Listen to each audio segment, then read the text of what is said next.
Geographically in sports. Yankees, Red Sox, so many incredible matchups. And now the Boston Forge and the New York Titans write their next chapter in their rivalry right here in Boston. I'm Ethan Sturm, alongside Teddy Costa. We're here to break it all down. This has been a series that early on was very one-sided in Boston's favor. The first ever MLQ championship final was contested between these two teams, a 2-0 sweep for Boston. It was years before New York took a single game off of them. Then they finally took a series at home. And then last year, New York fully turned the tides with a 3-0 sweep on New York soil. Now, Boston looking to defend its home turf it has never lost a regular season series on. Teddy, what's it going to take from them today? Honestly, if you're Boston, the three keys for trying to win this series are you have to be the more physical team. You cannot let New York and their chasing game operate on their terms. You have to come out and punch them in the mouth. Right? Mike Tyson once said, "Everybody's got to play until they get punched in the mouth." If you're Boston, you got to hit or be hit, and that's what you got to do today. Other thing you got to do, take care of the ball. New York's a team that's going to get out and run, and they will execute on the fast break. You cannot give them any live ball opportunities to get easy goals. And then the last thing, your flag runner on pitch beating. I think Boston can't win this series unless they pull at least 2 flags. That means it's going to come down to the Boston beating core to give their seekers opportunity to do just that. And then, of course, you can't talk about this series without talking about the addition of Josh Johnson, to this New York roster for the first time. The impact he might have, a player who's done nothing but win everywhere he's gone. You know, in 2022, we had a final between Austin and Boston. And as a generation of players kind of retired out of the sport, it looked like the next chapter of the sport was going to be written between Ian Skura and Josh Johnson. Since that final, Josh Johnson has played in every single final, IQA, USQ, MLQ that has existed. Ian Skura has not been back to one since that day. He's looking to get some revenge here. What are you expecting from this New York team in this series? From the New York team, I expect them to be crisp, Yep. and I expect them to be ready to go and well prepared. Yep, we'll get back to it. Alex Amador, head ref for the series, is about to get started. Looks like it's probably going to be Frank Minson, the former coach of New York, running off against Will Richardson for quad ball control. The young player out of Brown, one of the speediest people on the field. No, it's going to be John Jackson running, and it's going to be a loose ball eventually picked up by Frank Minson. Dodgeball control is going to go to New York. Collier misses a beat on Chico there, and that's going to be no dodgeball. Can New York take advantage? Morella has it. There is going to be a foul on the play, and it looks like it's going to go against New York. Kieran Collier looks pumped. Might be a beater foul.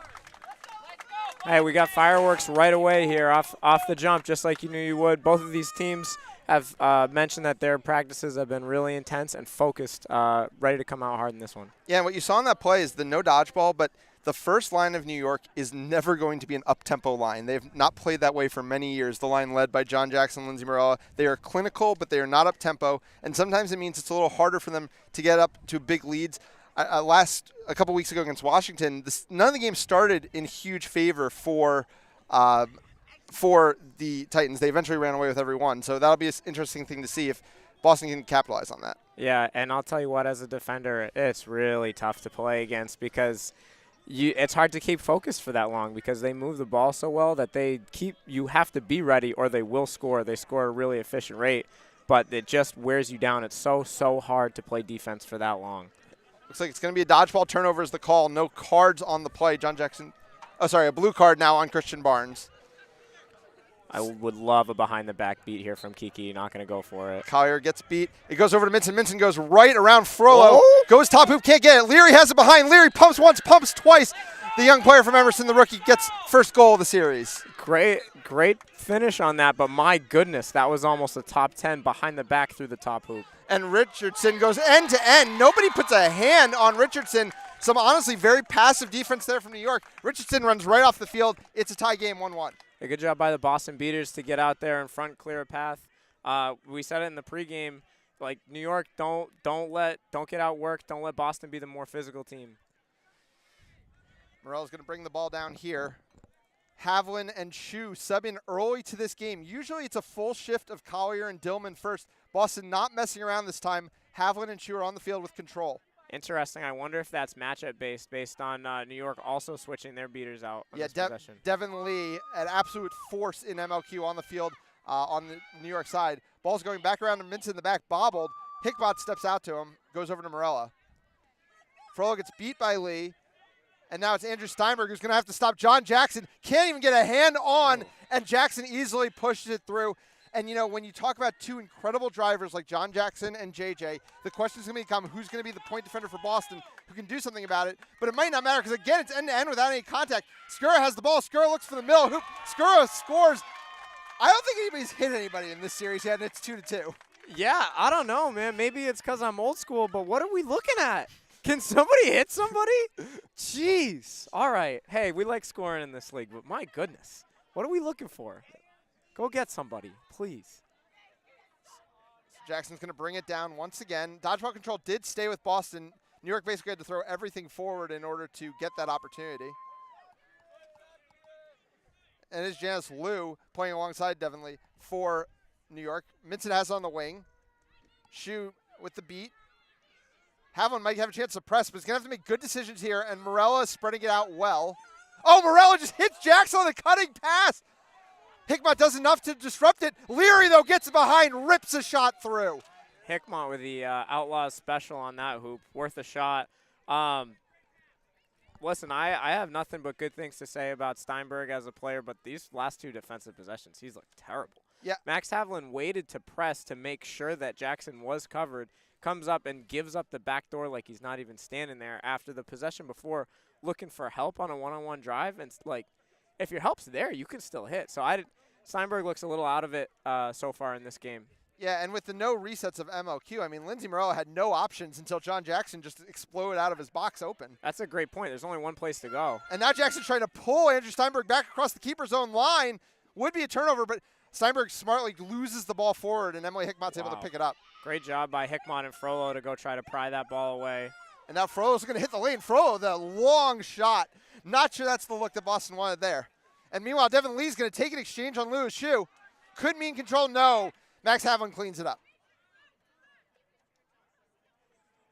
Got by the turf monster at the end of that one. Yeah. Yeah, Frollo a little bit rushed on that shot, but, I mean, I can attest better than probably anyone else. She's an absolute shooter, so sometimes you just let your shooters shoot and see if they can get hot. Yeah, and something you mentioned already that I thought would be one of the keys is that this Boston defense is going to have to shore itself up behind Shu and Havlin. If they're going to have a successful press, everything needs to be covered behind. As I say that, a pass to the back. Minton gets it. Minton bounces right off Steinberg. Minton finishes through. There is going to be a call on the play, so we'll wait to see. The Boston bench is clapping, so it seems like it might be going against New York. But once again, Boston not able to lay a hit on this first line of the Titans. Yeah, I like the energy Frank Minson is playing with so far, being aggressive, trying to make things happen. Drove hard there. Like, I've tried to go around Steinberg before. It's not that easy. He went right through him. Yeah. Good job there. I think Jackson was called for beat before that pass, having with the beat there. And Skura bringing the ball down. Janice Liu's going to push him back out. Liu hasn't played for a long time now, starting for New York, but a very talented player in her own right in her years with NYU. Yeah, great physicality out of Janice Liu. Player you like to have on your squad, especially without control compared to other beaters. Oh, and a nice long beat there behind on the pass to Hickmott. John Jackson looking to run right by Steinberg again. Gets out on the wing to Minton. Minton looking to win the one-on-one with Frollo. Minton, the quick rip, and it's called wide. And Minton, a visible frustration. I mean, he had plenty of room to work with. Nobody was really closing on him. Yeah, good job trying to stop the ball. But, yeah, still not a lot of – I don't think we've seen any dirty uniforms yet, which, by the way, look amazing. You have New York in the alternates today. So the new orange and blue alts to match many of the New York sports teams with the Brooklyn Bridge running down the middle. Ball goes behind there. A nice pass. Steinberg gets wrapped. That is going to be contact from behind for sure on John Jackson. A nice piece of ball movement. I think one of the first kind of multi-pass sets we've seen from Boston, and it freed up something on the weak side there. Yeah, feels like in the beginning part of this game, the game's moving a little bit fast for Boston, which is definitely going to favor New York. Not necessarily fast in terms of literal pace, but fast in terms of the game speeding up on you, making you make mistakes like that. He smokes the bunny, and they don't score. And again, a rough shift for Steinberg here continues. Could have been a tie game there, taking advantage of what was otherwise a really nice offensive possession. So now New York will look to kill. Take K and Tessa Mullins sub in. arguably the pair that was the best for New York in that Washington series. Yeah. Incredible dodgeball control numbers. I believe it was 1.77, 1.73 per possession. Ridiculous. Absolutely ridiculous. And two fantastic players who play well together. We'll see if Boston is trying to do a matchup thing with their own beater depth and sub in the Dillman line, or if they'll just ride with Zhu and Havlin. Yep, and this time it is going to be the Boston Quadball players doing just enough behind the press, because Max Havlin and Louis Zhu continue to dominate this game right now. Havlin almost missed out on K approaching, though. Really interesting bounce in the back there. Mullins with a full kick, looking to send a dodgeball back to K or her hoops. It hits the T-bar and dies at Zhu's feet. So it's an easy maintaining control, and now Mullins is behind the play with New York's only dodgeball. Oh, and Mullins jumps a beat from Zhu. It's not going to cause any problems for Zhu. Oh. Havlin gets beat. But Boston was in a quad ball sub, so all that doesn't matter. The ball still gets back to K in time. Pierre Lawrence checks into the game. The leading scorer, at least on this roster for Boston, Carson Olazaba, suffered an injury at the end of last week's series, is off the roster for this week, expected to be back after that. Ethan Dillon has the ball behind, subbing for Steinberg. Gets a touch to Mayer. Athena Mayer looking to make a move. John Jackson, though, back in from his penalty.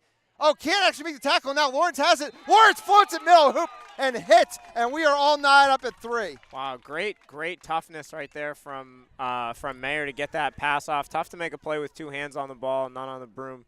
Really well done. And then Lawrence has done a great job finishing around the hoop, something I thought they could have improved on last offseason or last MLQ season, and they've done great so far. We're now seeing a hoops defense out of Boston. Kieran Collier is checked in for Louis Zhu. Ethan Dillon, as I mentioned, now the point defender, subbing in for Steinberg. 2 young point defenders, both playing college this year in USQ, up against the forces of John Jackson and JJ. It's going to be a high test. TK looking to stop the press there from Havlin, who does get rid of John Jackson. And now this quad ball is going to Minson. Havlin's going to close in on that, but now it goes to Leary. Lawrence able to make a tackle. They are going to get, I believe, card, though, for propelling into that tackle. Tough call there. Good hustle. Love to see it. And you mentioned the young point defenders that Boston's run out so far. Ethan Dillon, I talked with Harry Greenhouse before the game about any potential X factors in preparation for this series. He called out Ethan Dillon, obviously a BU player, somebody he has a lot of faith in, and somebody that was a great player in the MAQC this USQ season. Yeah. One thing that'll be interesting to see here is that sorry, we're having a little bit of difficulties with the camera, but we'll get that padded for you. And if anything does happen before then, I will commentate it. Is that, a hoops defense is not something that's really easy to press off of because you're not getting any help. Havlin was running all over that field, and at this point has to be expending a lot of energy. A long shift here as we get started play restart here. But, you're not covering the passing options, so they can keep moving away from you. Either way, Leary took the penalty to move to the keeper's own line and then just slowed down the play. It will be a power play here for New York, trying to take back the lead. Game is not up at 3 right now. Morello, Jackson, Minson all still on the field, along with Leary, still that first quad ball line. Havlin makes another big beat on K. Collier follows up, but again, it's Minson who can't finish. A good tackle there by Doyle, and now it's going the other way. Mayer running in transition. Nobody's stepping up to her yet. Does, though, eat the contact of John Jackson, who's just able to rip it away. Just didn't seem like there were any passing options for her there on that fast break. Yeah, it's got the you'd like to see you got to run, you got to press as a team, right? Can't be one person, can't be just a chaser, can't be just beaters. But John Jackson is so good at that, where it's a tackle and the ball, or it's a hoop defense and a tackle. I don't know if he has extra hands compared to other people, but just longer arms, I think. But they're everywhere, though. I played against plenty of people with long arms. He's the worst. For sure. And obviously they were running in transition while the other team was on a power play, which didn't help. Leanne Dillman is now subbed in for Max Havlin, so that second beater line is now complete. Balls are loose, and New York finally gets back control, I think for the first time, maybe since the first possession of the game. John Jackson's going to take an opportunity to go through the defense, just tries every hoop, finally finds one he likes. It's the middle hoop through Athena Mayer, and New York is back up top 4-3. Yeah, and one of the keys we talked about before we got on the air for New York was patience and execution, right? I think so far they've been playing better in the half court than Boston has. but they haven't been executing in that scoring area. So that was a good example of that there, and we'll see if they can pick it up. In transition that play, Collier and Dillman were able to get control back. So now Doyle has it on the wing. I like what Morella's doing here. Instead of switching to Mayer and match marking behind, she peels off to find Lawrence, the goal scorer from last week. Oh, and Mayer tries to hit the no look, but can't get it to go. There might be a foul on the play. We'll see if a call is coming. Collier misses a beat there, but now he's going to actually have to race Mullins for control. Eesh. A lot going on here, but we're going to have to wait to see what the call is. It is. It's tough to ref in quad ball, as that call was early, and if you don't see it, you don't see it. Like it's not a mistake, but can definitely change the way a possession looks. So we'll see how this one gets sorted out. Yeah. In that series a year ago, the New York sweep we talked about in the pregame, one of the things New York did was break out that triangle and one, and Lindsay Morella locked down Zach Doyle, and Zach Doyle just didn't have an answer for it, never really bothered to try to fight out of it. Mm-hmm. We'll see. We didn't see it early in this game. Honestly, not a lot of half-court possessions early in this game, Yeah. but we'll kind of see how defense evolves. We saw Boston start out in a 2-2, move to a hoop zone. I'm not sure they've really gotten the benefits of a hoop zone. It's really just been kind of, they haven't been able to press out of it, and then also they haven't been able to stop the drives. Yeah, it's interesting, right? Like New York has been missing shots at the hoop, but do I blame the hoop zone for that? Right. I don't know. But it's interesting. So Boston, like you mentioned, didn't really adjust at all last time. Really got their asses kicked for 3 games last time. This time, at least trying something different. You have a little handoff behind hoops, and Morella with a peel switch instead of following the new off-ball player, moved to go guard Peter Lawrence instead. Yeah, it's going to be a card on Tate K, and it's going to be a turnover, so it's going to go back to Doyle. Not sure Doyle's going to be able to drive forward. A lot of bodies in front of him, but has options behind if he needs them. I guess Morella is off broom, so depending on how much Hagag can slow down this drive. A lot of speed on the field for New York. I wonder if, I don't know, you kind of just have to go here if you're Doyle. It's going to be really hard to get a cut around John Jackson. Yeah, but I mean, you also have a dodgeball power play, so you could always just throw the ball backwards and then figure things out in the half court. No, you go get a goal. Go get a goal here if you're Doyle. You got to make sure you're starting with your right foot in front of Hagag. He's going to take off. So you Hagag's able to get an arm on him and turns into a wrap. A great defensive play by Hagag there. No, the way that the contact from behind rules are called, you had to start so that Hagag could not get your arm on that play. Yep. Mayer is able to set up. They will now take the half court. We'll see which of us ended up being right in the end. Mayer's going to work off a screen from Lawrence, but tries to float back to Lawrence, and John Jackson's just in the lane. So in the end, Boston gets 2 bites at the apple, can't convert either one. Yeah, it's all about execution. Yeah. Doesn't mean my idea was wrong.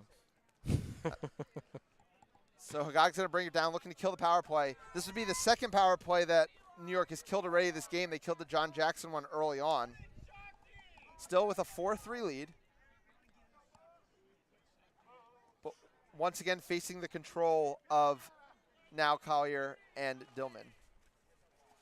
Hagag the fake handoff to Parada, who's subbed into the game.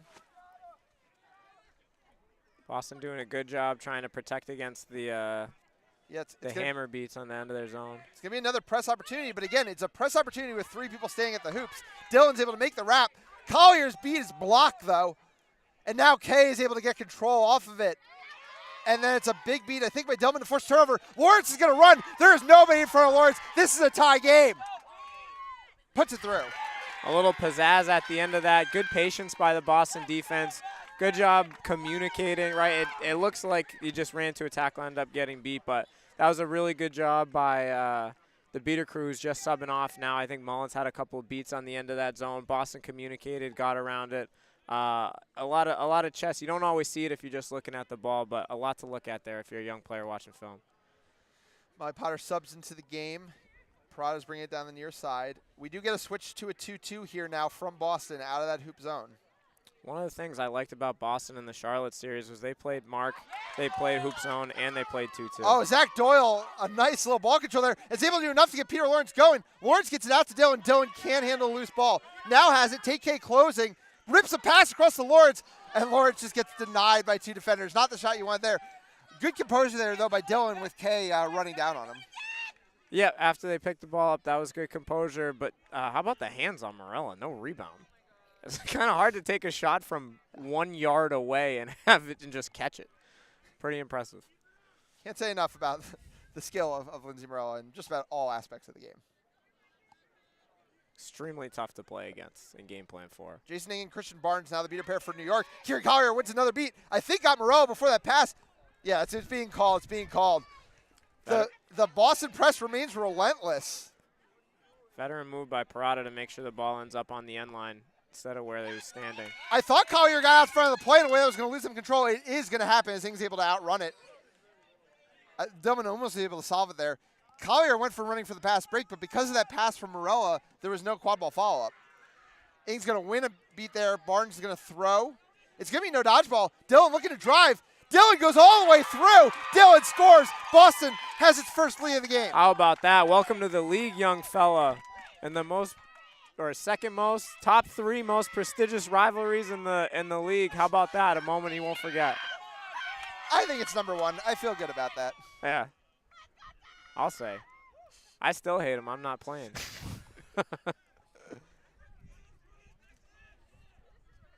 Pra bring it down over to Hagag on the wing. Tom DeMuth and Aaron McCready, another beater pair now in for Boston to go up against Ing and Barnes, who do have control. Hagag bringing it down the left side, trying to work through Athena Mayer. Does so. Flips it across. Yada gets beat. Peter Lawrence able to pick it up. Hagag's trying to slow him down. Eventually, he's going to trip him. And it's going to be a card on Mo Hagag. Good patience by the Boston defense. Again, the crowd getting involved in this one early. You love to see it. Maybe too patient from Hagag. Looked like middle hoop might have been open. I'd like to see you put a little bit of pressure on the 2-2. Test Boston's communication. See if their chasers really are on a string. So Hagag is in the box with the yellow. Lawrence is going to set it over to Mayer. Oh no, the press. The press of Ing. Oh, Dillon's able to keep it from being a reset. It's not going to matter. It's going to be a turnover.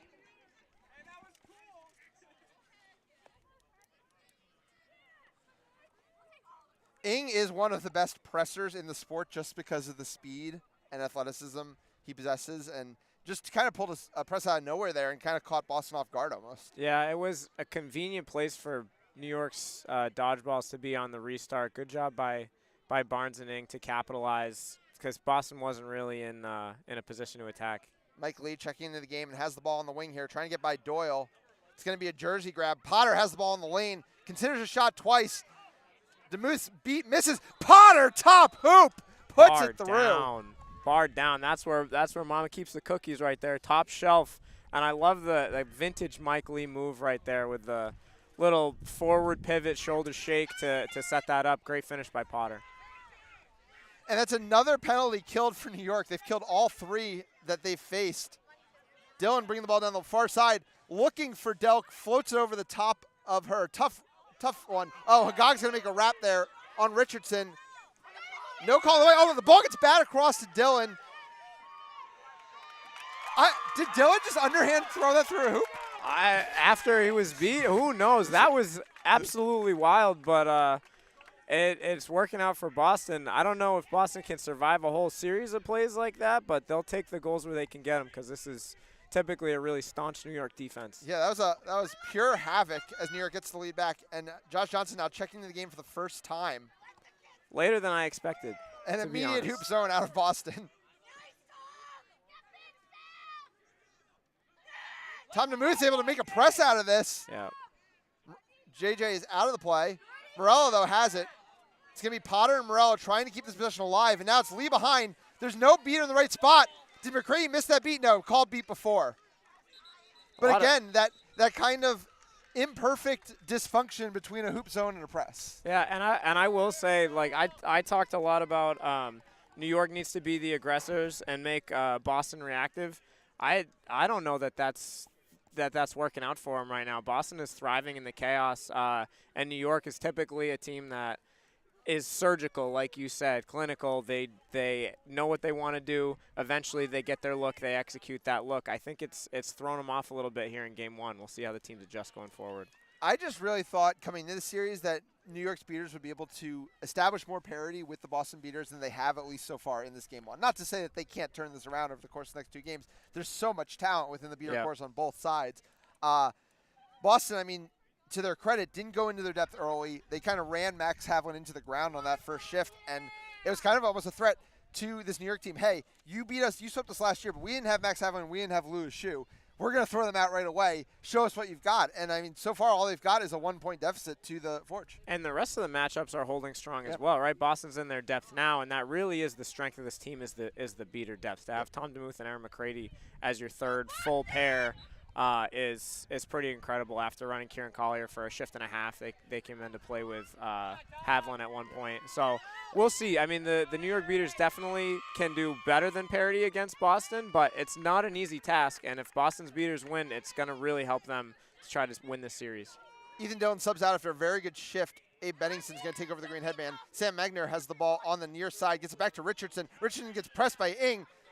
Aaron McCready with the hip check there on Ing. Slows down the press just a little bit, but it's not going to be enough. Mike Lee is now looking to run. Tom DeMuth, I think, is going to slow it down and force the half court, or at least force a pass to JJ, who's looking around for what defenders might be coming, and it's going to slow it down for a half court. Hoops defense, once again, the call here for Boston.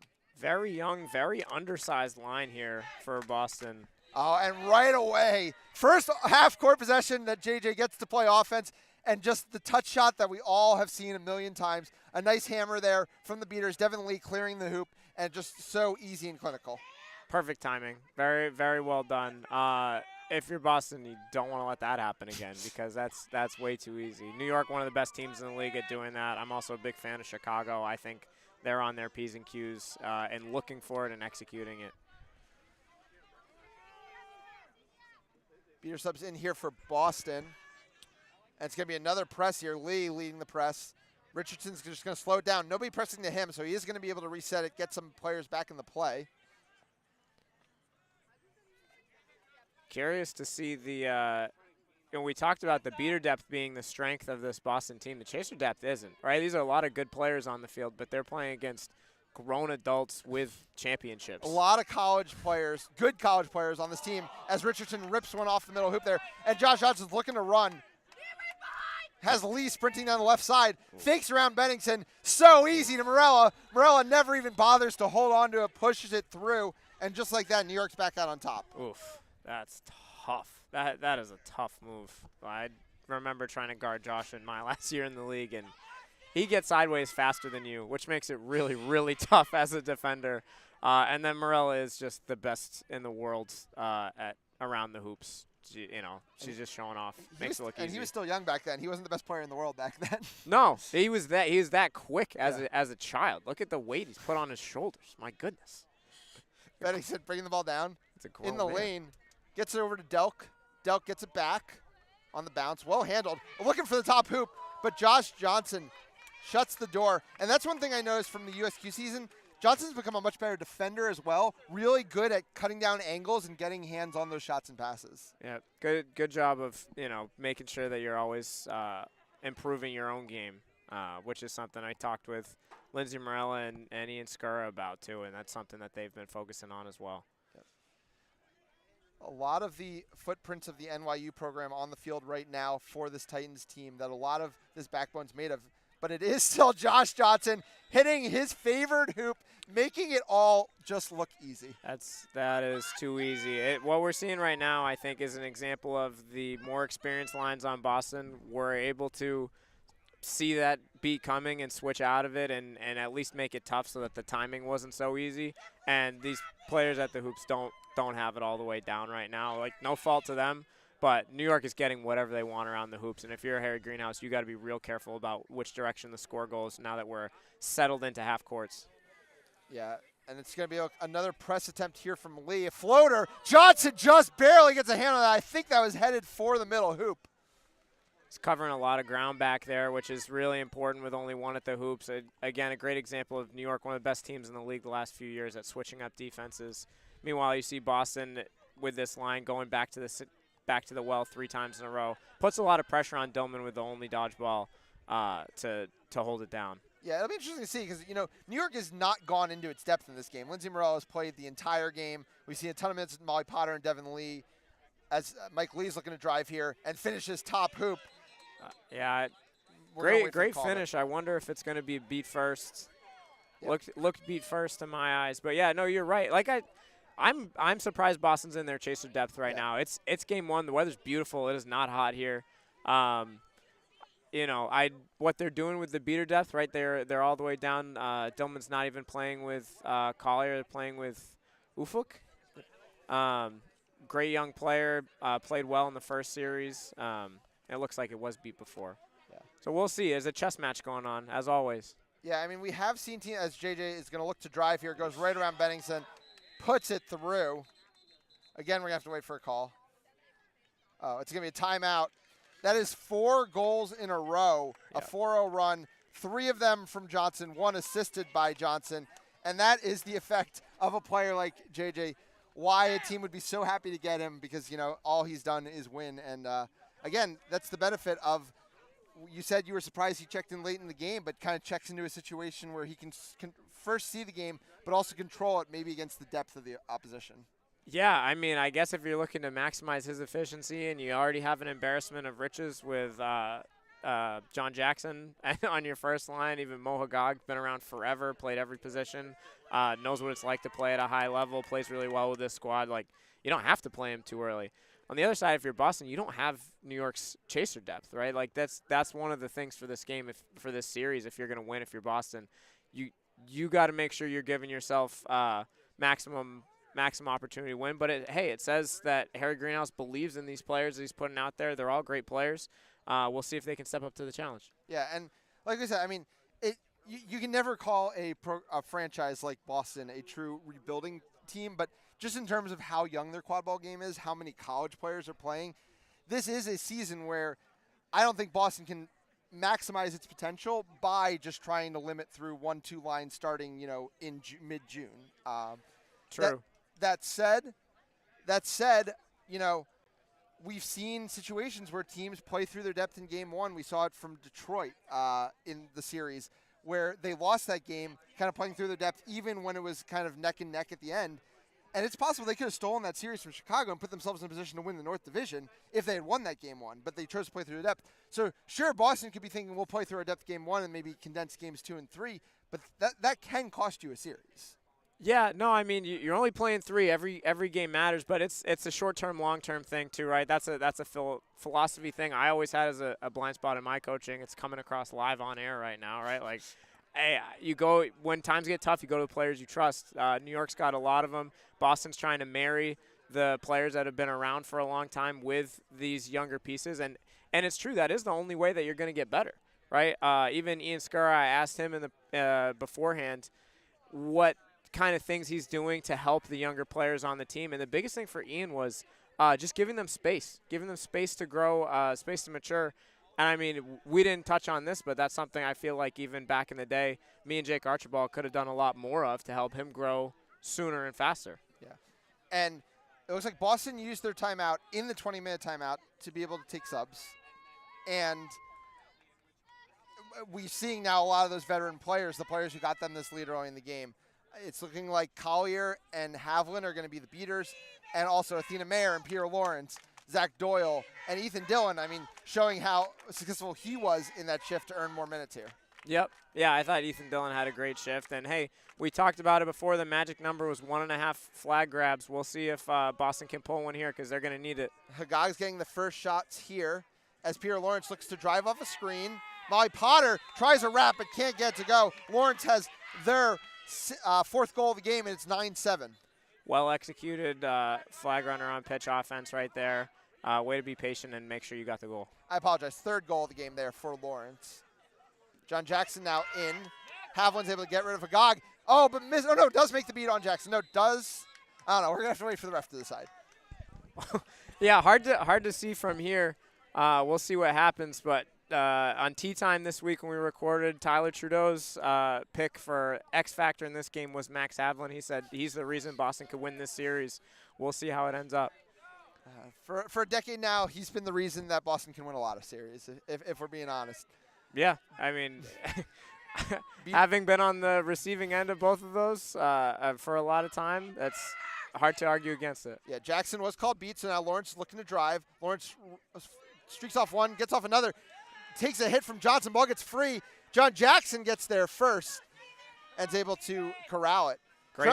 Great physicality at the hoops from New York there. Tremple getting a lot of time here with the flag runner. John Jackson's going to settle it down. First time we've seen him and JJ playing together. But once again, Shu is able to take just the shortest break from the Seeker game to clear out the entire offense and send Zach Doyle the other way. Doyle's in the lane. Doyle, misses the shot. Smoked the bunny on that one. That's two that Boston wants back. And a very close to a pull right there from Tremple. Yeah. Haviland and Zhu are playing their butts off right now and absolutely dominating in both areas without really splitting. It's the one thing that I don't think any other beater in the sport can do like Haviland and Shu do, because it is so hard. It is such a hard thing to consider both aspects of the game. Will Richardson's now subbed in at Seeker. Tate K looks like he's finally won an exchange. Meanwhile, JJ looking to drive. Peter Lawrence with the big hit, though, and not letting go. How about that crunch?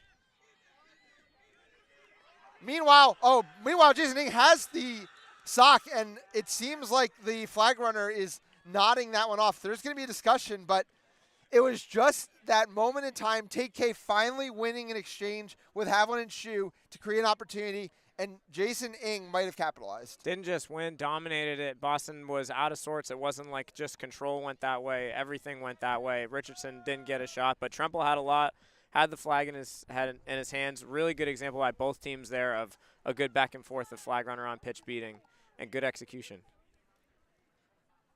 Although the tail's back on.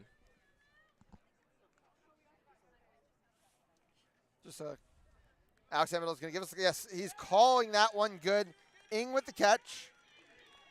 And just like that, it is 125-70 in favor of New York. And it seems as though they'll be able to walk off with this first game win if they can get 3 more goals.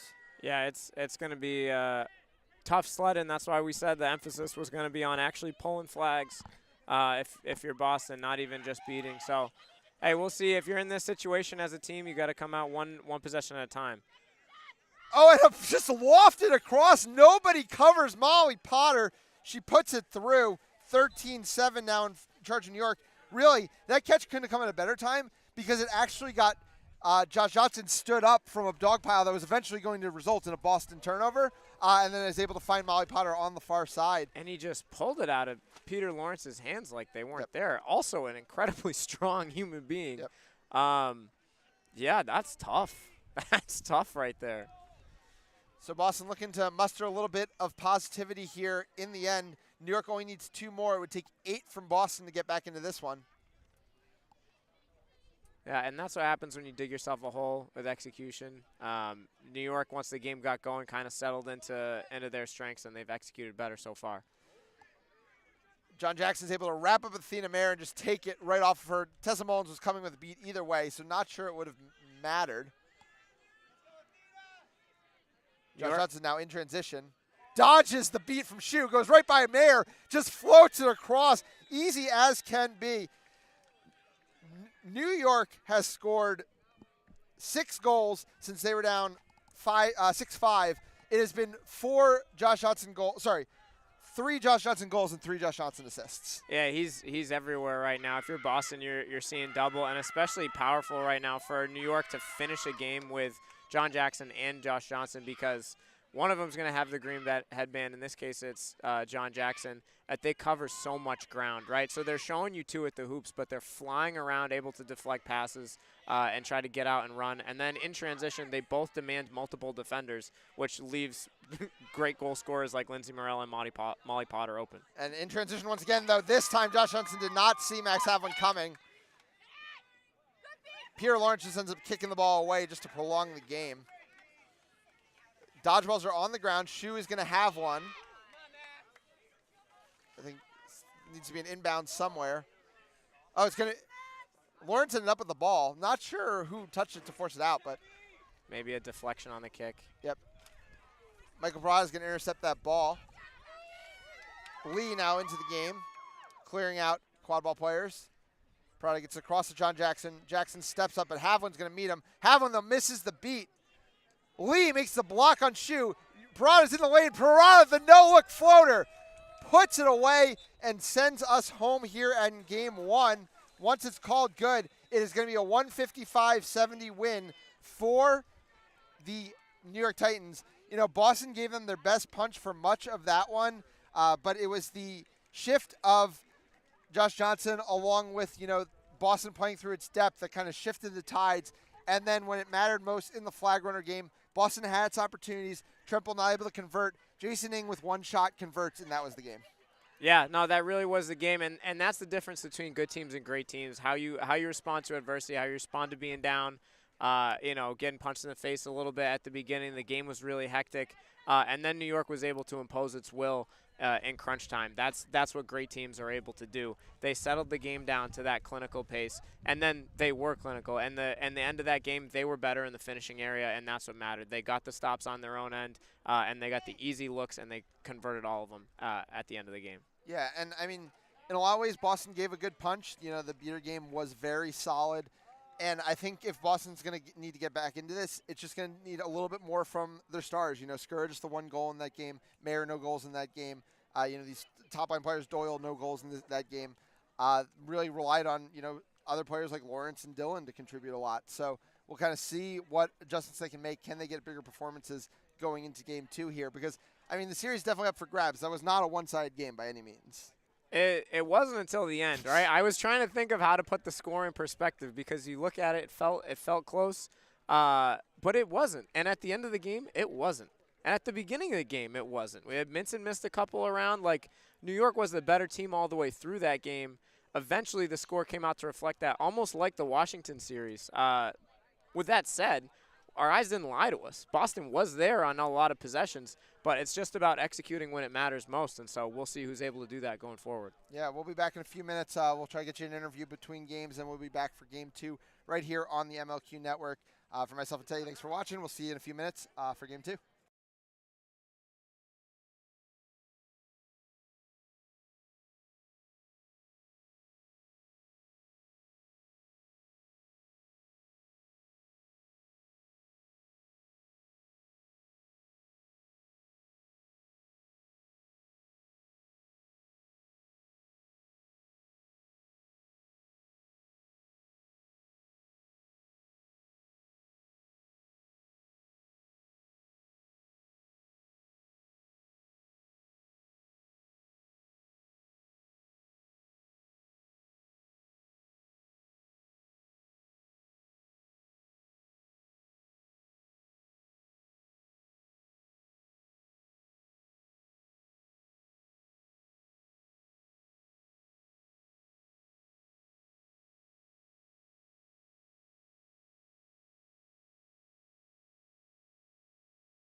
And we're back here in Boston for our in-between Game 1 and Game 2 interview with Josh Johnson, one of the stars of the first game. Josh, how did it feel out there? Well, that was a good game. Boston's such a good team. They came out with a lot of energy, and they hit us in the mouth. Like, that was a great game. It got us, like, we had to wake up. Like, they just came out firing. We did a good job of recouping there. Yeah, hats off to them. They played great. Nice. I mean, obviously you don't have to give away the secret sauce, but what are some of the things that you as a squad and you as individually as a player took away from that game that you want to either change or bring into the next one? I think they were doing a good job of forcing transitions. Their beaters were doing a great job pressuring, forcing us to make the wrong play a lot of the times. Also, I want to shout out to our beaters. They did a great job with that side tap out on the chaser. It gave me a bunch of easy looks and others. Yes. They did a great job. Yeah, it was a good game. Yeah. Hey, and a good way to start the season for you in this uniform. How'd you feel about your spot in the rotation, your minutes? You know, how do you feel about that? I felt great. I mean, the team's so good. Like, we have 3-4 lines that are just amazing, top to bottom. It feels so good to play with this team. Like, everyone's good. It's like this is my second new team in a year, and it's been so fun to play with these awesome and great people. Yeah, I know, awesome. We called it an embarrassment of riches on the broadcast, and it really is. A lot of people that are hard to guard over there. Oh. But hey, thanks for your time. Yeah. Good luck in the next game. Thank you. And thanks to the viewers. We'll be back at 7 for Game 2. Don't go anywhere. All right.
Hello and welcome back to Boston for Game 2 of our Series of the Week here on the MLQ Network between the Boston Forge and the New York Titans. I'm Ethan Sturm alongside Teddy Costa with Nick Jablonski in the booth alongside us producing. Game 1 was a back-and-forth affair until, as you put it, it wasn't. What did you like from New York in that game? Imposing your will at the end, being the better team in the scoring area, things that apply to every sport, no matter what you're doing. At the end, they were able to, at the end of the day, they were able to keep their composure and make Boston play the way that they wanted to play, and that's really all it came down to at the end. Yeah, and it'll be interesting to see, how these two teams manage their lines in Game 2, because we saw Boston choose to play all the way into their depth, and it was at the very depth of their depth where that game swung. So will they make adjustments to that, and will New York go a little deeper into the depth? I mean, we have seen the amount of minutes that Lindsey Morella can milk in a series, and it seems like this will be another series very much like that. But, throughout the team, we saw a long John Jackson shift. We saw a long Josh Johnson shift. So we'll see if New York chooses to go more in their depth or if they're feeling good with what they've seen, obviously getting a win there in Game 1. Yeah, and I mean, it's one of those things, like I asked Tate K about if there's any X factors on the team. He said, yeah, I believe in every single person we put out there can be an X factor and can contribute. And you saw they had contributions up and down. They weren't like JJ at the end had 3 goals and 3 assists or whatever, but they scored 15. So everybody contributed. You had looks from everyone. Yeah. Lawrence with 3 and Dylan with 2, the lead scorers with Boston in Game 1. And on the other side, it was kind of a lot of players all around. Morella had 2, Johnson had 3, Leary had 2, Jackson had 2 as well. So amongst those stars, really spreading out the love. A coach's dream, if you think about it, right? You want everybody to be able to eat, and that's one thing that they definitely are trying to work on in New York. All right, we're about to get started here in Game 2. Richardson running against Jackson, most likely again. The contested ball is being run between Afuk and Chico, and it's going to go to New York. But this time Richardson is able to win a clean quad ball possession for Boston, who starts with Skur on the field this time around. It's Frollo up top with him. Hickmott behind, moving over with Richardson. Hickmott's going to get it behind. Nobody steps immediately. Rips high over, and Richardson's not able to get there, so it's going to be a turnover. It's going to go to Morella. And Morella's going to have the choice here about whether she wants to try to get by Richardson here. If you're Richardson, you got to go cut down her space really quick because you got Frollo for help behind you and dodgeball on the ground that you should be able to pick up. And Frollo's going to need to see Frank Minson, who's going to be the trailing cutter here. Yeah, if you're Frollo, you're just stunting at the ball. But Richardson didn't close the space. But if Fuchs able to get back into the play, Minson's going to bring it down the right side. Oh, Richardson's able to make the hit. Ball comes out. Morella has it. Gets over the top to Leary. Beautiful ball movement. Shot is blocked. Jackson, though, is able to come down with the rebound. Good plays on both sides there. Good hustle by New York. Boston, really good stop in transition, but you got to close up the loose balls. Richardson, another big hit. There is going to be a stoppage this time. We didn't see the physicality coming from all the people they put in the green headband in Game 1, and it's Richardson, who I think was largely in the green headband just to run that brooms up, who delivered 2 big hits there.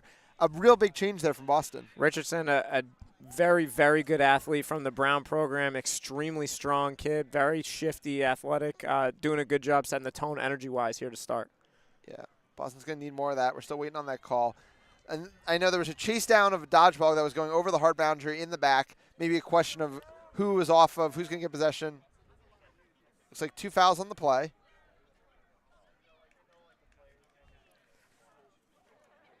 Keeping the ref crew on their toes here, trying to adjust to multiple fouls on the same play. It's going to be Gunner going to the box. It's going to be a blue card. See Dillman there in the box, one of the leaders on this team, big part of the coaching staff, trying to give Gunnar a pep talk.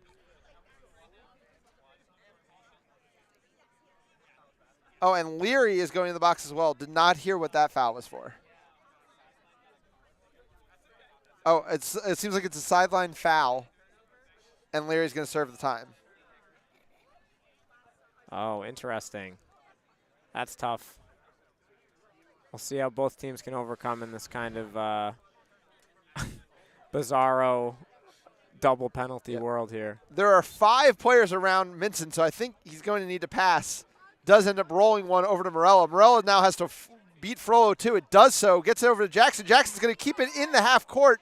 Skurra's going to get on top. As Collier wins a exchange with Lou. But now that Morella has it, Skurra gets it, but it goes over to Minson. Minson rips the shot. Minson finishes. Wow. Yeah, that sucked the air out of a crowd that was looking forward to a better start from game 2. Good job by New York of just making the slightly smarter play at every weird twist and turn of that awkward broken possession. Yep. So Steinberg comes to the game. A rough shift in game 1, looking to improve on game 2. Skurra's going to swing it over to him on the wing and just gets it back. It is Havlin and Shu back in the game for the first shift again here and with control. We'll see if Skurra can make more of an impact on this game than he did in game 1. Steinberg and Hickmott working it around behind. Havlin had to go track down a dodgeball, so out of the play for a second.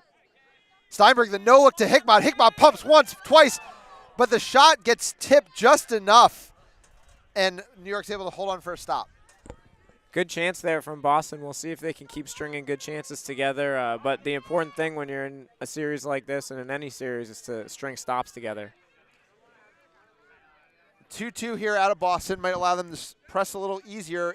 Shu's going to have to step up to Minson there. Does get rid of Minson. Lee has to track down a ball, and that's going to be a desperation pass knocked down. Ian Skurra looking to run in transition. This is where he loves to shine. Stutter step, but he's deflected, able to come up with his own pass. Gets it across to Hickmott. Hickmott, the patience to wait for John Jackson to go flying by and ties us up. Veteran move there from Hickmott. Been playing since the 2015 MLQ season, playing on 4 different franchises. Player every team would love to have on their roster. That's why so many have. Good job there by Skurra and Hickmott to keep their composure after a great play by Jackson. A champion on multiple of those franchises as well. You're telling me, baby. Minson with the ball on the left side. Havlin still with control. They get rid of Lou. This is going to be their opportunity to make an attack now on Lee if they want it. But Lee smartly just backs out of the play, and New York as a whole backs out of the play. This is where it gets tough to defend, right? You got to defend multiple chances from New York. Got to stay in it, be active with your hands, active with your brain, active communication. Minson and Jackson just playing catch up top. Havlin fakes his pass. He's going to have to throw back. Oh, it's a big catch there from Lee. Could be in control. Definitely means a lot of dodgeballs on the ground. Morello, the no-look to Minson. Minson going to take on Steinberg. Minson tries a shot. Skurra's in the lane this time. Skurra's got room to run. There are no dodgeballs back. Skurra trying to get by Jackson. Oh, slips him twice and puts it through. Yeesh. Da-da-da, da-da-da. Mama, there goes that man. My goodness. Jackson was there on the first one, and the slippery arm gets around. Great finish in transition. It made that look a lot easier than it was. Boston in the lead. The crowd is back in this game, and Havlin and Shu, out of all of that soup, somehow came away with control again. Tell me something. You know, this is my shocked face. Jackson with the ball behind. Out on the wing to Minson. Oh, Havlin wins another exchange with Lee. Gets rid of Morella. Skurra's in the lane. They might get to run again. It's no dodgeballs once again. Skurra tries to go around Minson. Oh, and this time Minson's able to shut the door in a big way. That's not a beat, though. That one will be a beat from Lee. Yeah. Fantastic job technique-wise by Minson. Getting the short, choppy steps, getting all the way in front, not having a lunge at Skurra, because when you reach, he teaches. So that was a really good job of Minson to get back in transition. But, you know, in a lot of these transitions, New York's doing such a good job of shutting down the options that are flying into the play. It's looked so much easier for New York when they've been coming down in transition offensively. Doesn't even seem like Skurra necessarily had the passes. That's why he ends up taking on Minson and doesn't succeed in that case. Yeah, when people think about organizing your defense, they think about if you can get all the way set up in a half court. But the thing is, like, you have defensive principles in transition as well, and you got to be on your P's and Q's no one's in front of Ian Skurra this time. Hey! 360 dunk as Boston gets a 3-run lead. And as much credit as the Quadball players deserve, this has been the Max Havlin and Lulu Shu show. As once again, the ball is stripped off Devin Lee. Lee's able to make a catch this time. Could finally mean control. Wow. Oh, and the dodge.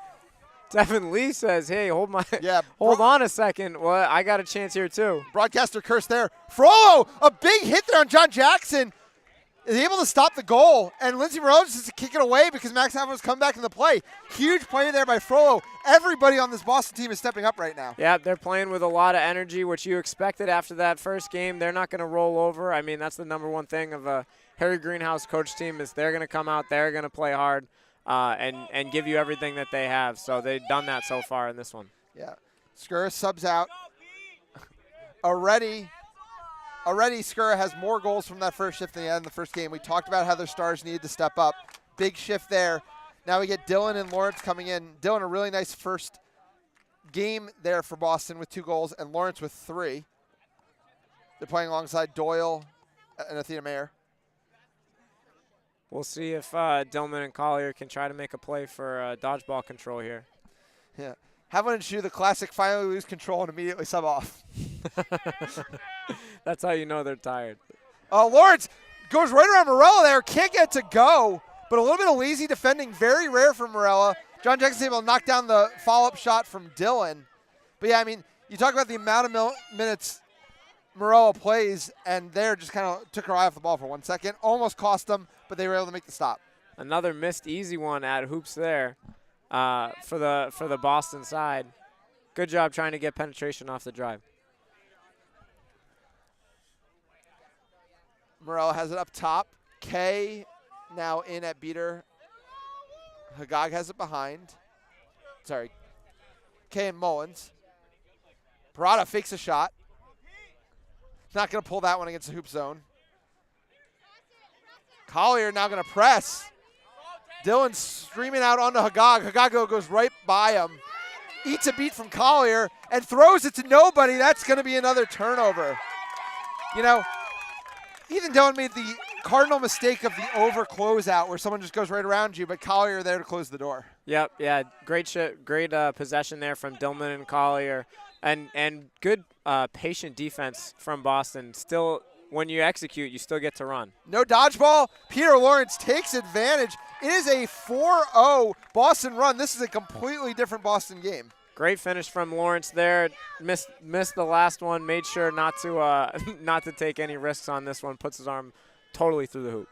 You know, I wonder if, one of the things that Greenhouse said in between games is we're over-respecting this team's physicality. They didn't actually show us much physicality from that first game. Why don't we actually start running it down on them and see what they have to say? Because so far they have not made a lot of hits. We saw that one big Minson hit, but besides that. Meanwhile, the ball goes behind to Parado, who gets it back up to Hagag. Doyle closing hard. Doyle can't make the wrap. Now Lawrence is going to have to step up. Lawrence makes the hit, but is going to get a card and was beat as well. That's an unlucky spot there for Lawrence. Was in position to make a clean tackle. Hagag slipped a little bit, and so the left arm comes high over the shoulder, and that's what ends up doing them in on this one. They're going to have to switch out the green headband to Ethan Dillon. Yep, it's going to be a power play, a chance for New York to finally get something going because dodgeball control had once again gone the way of Collier and Dillman, and Kay is actually just recovering the third dodgeball behind the hoops right now. Collier's looking to plan to mark, maybe force the throwback to Mullins, who currently is off broom. Don't know if she's going to get back on her broom before we start play. Yeah, interesting. Hagag taking a wide split here, looking to see if they can maybe put some pressure on the outside of this defense. Yeah, Mullins was off broom. Dillman's now in a tough spot. Oh, she misses the kick. And Kay is able to make a block that's going to be in control. And it's going to be no dodgeballs. Can Parada capitalize? Working on Mayer. Gets over to Morella. Morella, the no-look out to Potter. Potter's tracked by Doyle. Gets it across to Parada. And Collier gets back into the play. A big hold there by the defense. And Mayer with the wrap on Parada. Great scramble by the Boston defense. Even better hustle play by Kay to keep the ball alive near the mid-pitch line. And Mayer's headed to the box with a yellow. It's going to be 2 in the box now for Boston. Tough to overcome that. They held with only 3 quad ball defenders and no dodgeballs there for a long time, though, to their credit. Yeah, really shows the type of energy that Boston's coming out with so far in this one. Potter able to finish. Finally, the power play is converted 4-2.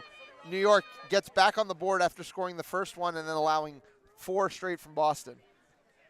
Lawrence checks back in. Mayer stays in the box. And you see Morella marking Doyle like we saw a lot last year. Other thing I wanted to point out, you're seeing a lot fewer press attempts from New York in this one compared to last year, and it's kept the pace of the game a little bit down compared to that one. Well, they haven't had a lot of dodgeball control, and there Mullins able to win one. They are able to press. See what Ethan Dillon's going to do. Gets it behind to Doyle. Good composure. Doyle, though, is eventually tracked down. Has nobody to go to. Parada's looking to run. Collier does have a ball in the middle, though, so it's going to tamper down that opportunity for a fast break.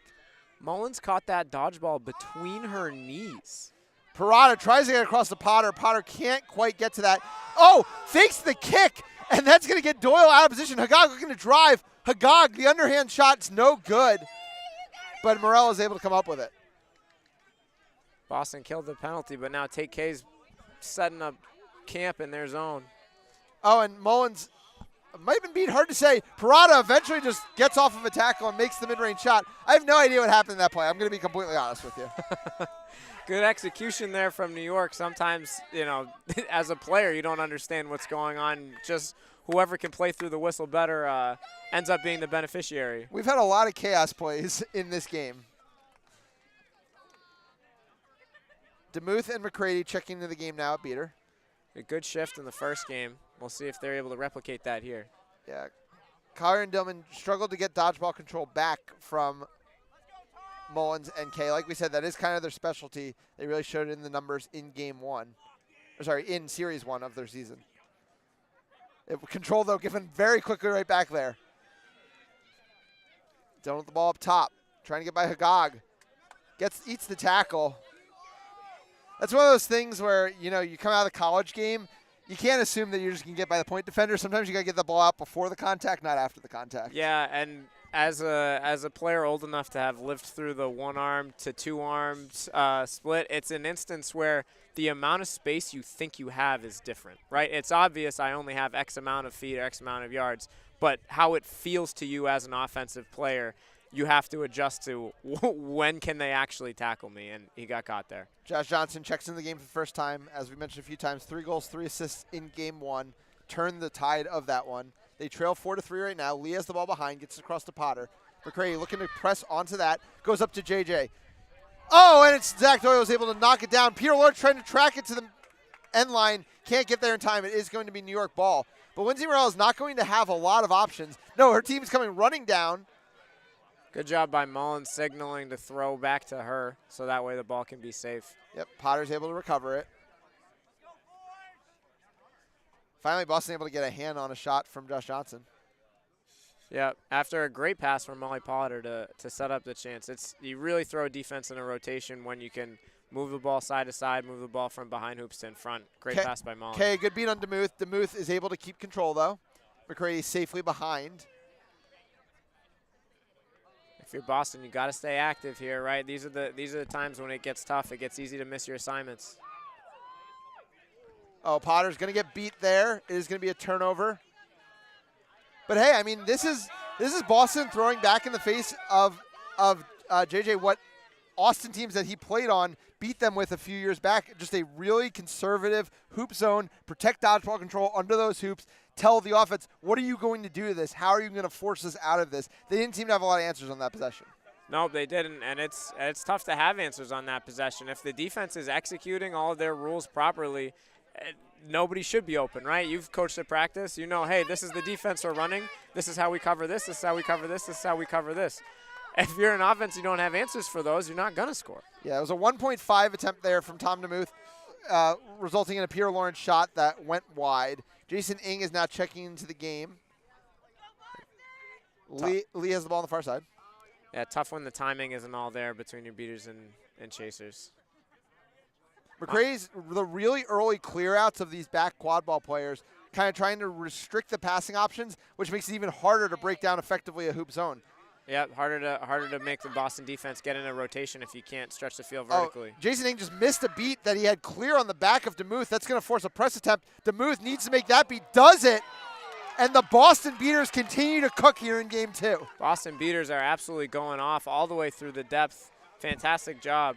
Yep, and here comes Max Havlin back into the game. They've survived all the way through their beater depth. They still have a lead, And now Boston has the chance to really do something and make a mark here in game 2. They lead 4-3. You say survived as if they don't have 6 absolute horses waiting on the bench. You're not wrong. McCrady's going to run the 1.5 this time. In goes right around it. Pass goes over the top to Dylan. Dylan keeps the composure to go around the contact from Potter and finishes through the front.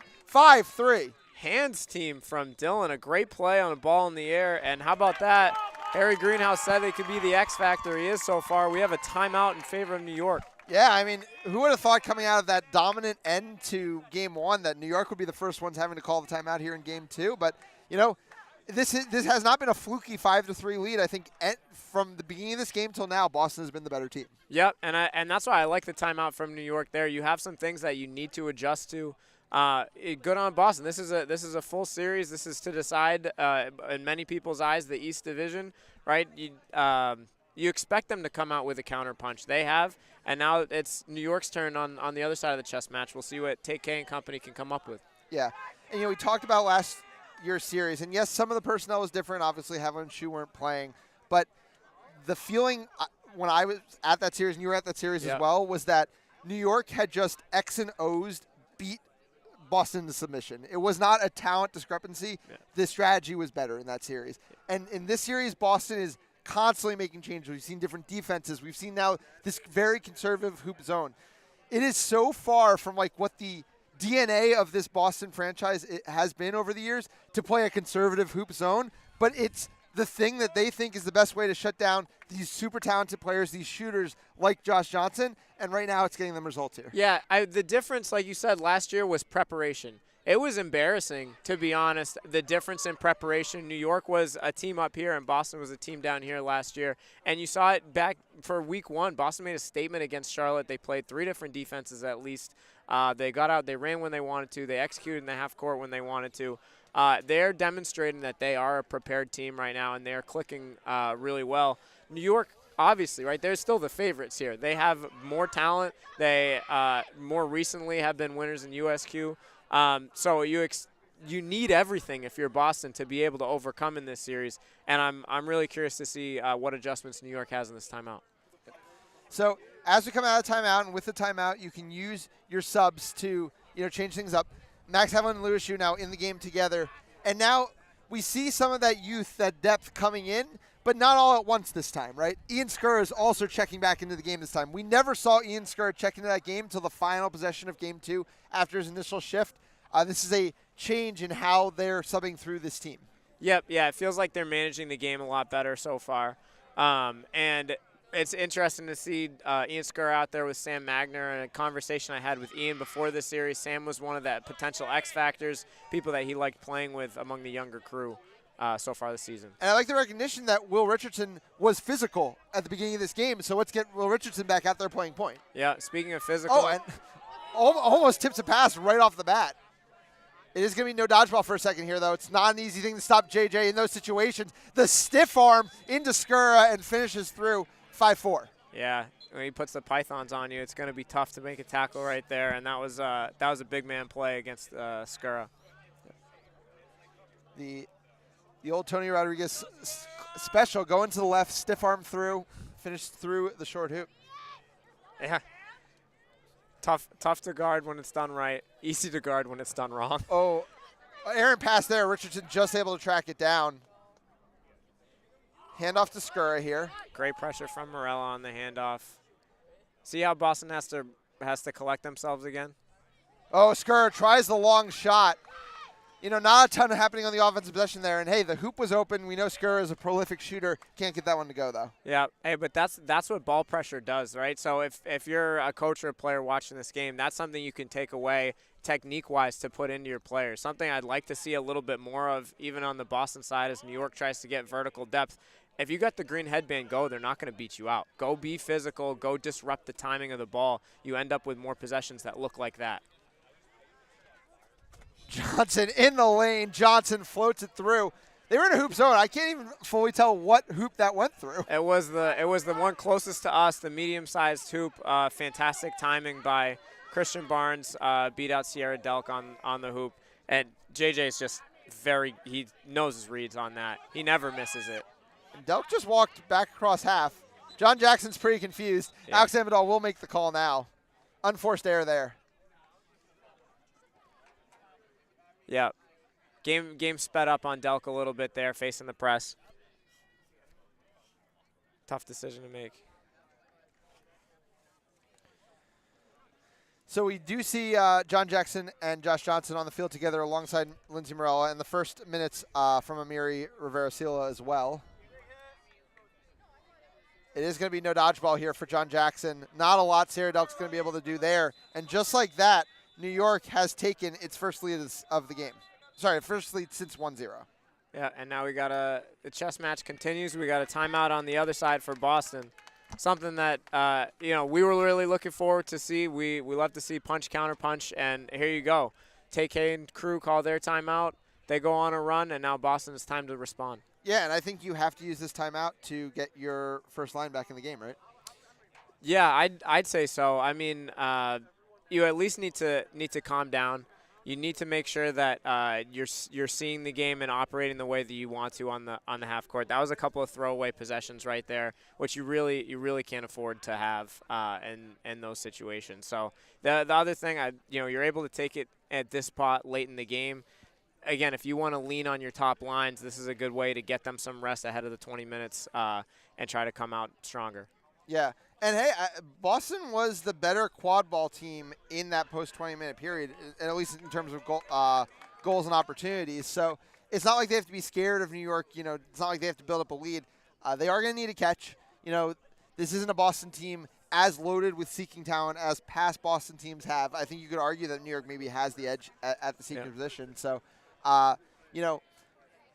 Boston can be competitive in the quad ball game, but I think they do want to try to get out to maybe a few more goals here so they don't feel compelled to have to catch the flag. Yeah, and the context, right? So Boston scored more goals maybe in the post-20-minute period. Part of that was their beaters being two places at once. You cannot always count on that. That's not how you draw it up. It's just kind of taking advantage of the opportunities you have. And, hey, we talked about it in the pregame before the series even started. Boston needs 1.5 flag poles to win this game. To win this series. They only have two flags left to pull, so it's gotta be now or never as you head into the crunch time for this game. And we'll see, because I do agree with you. I think New York has a better seeker depth. But Stephen Tremble did have a couple of pulls in the Charlotte series and has looked really good so far, so we'll see. Devin Lee and Janice Liu checking in at beater off of that timeout, so New York using Boston's timeout this time for some subbing.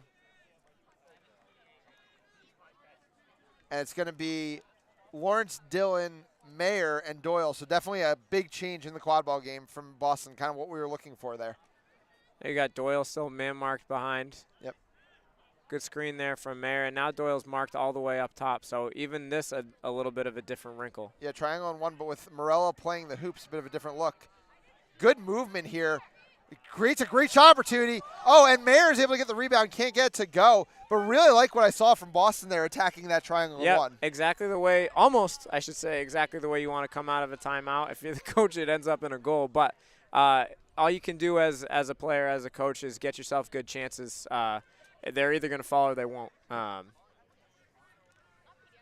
Johnson bringing it down.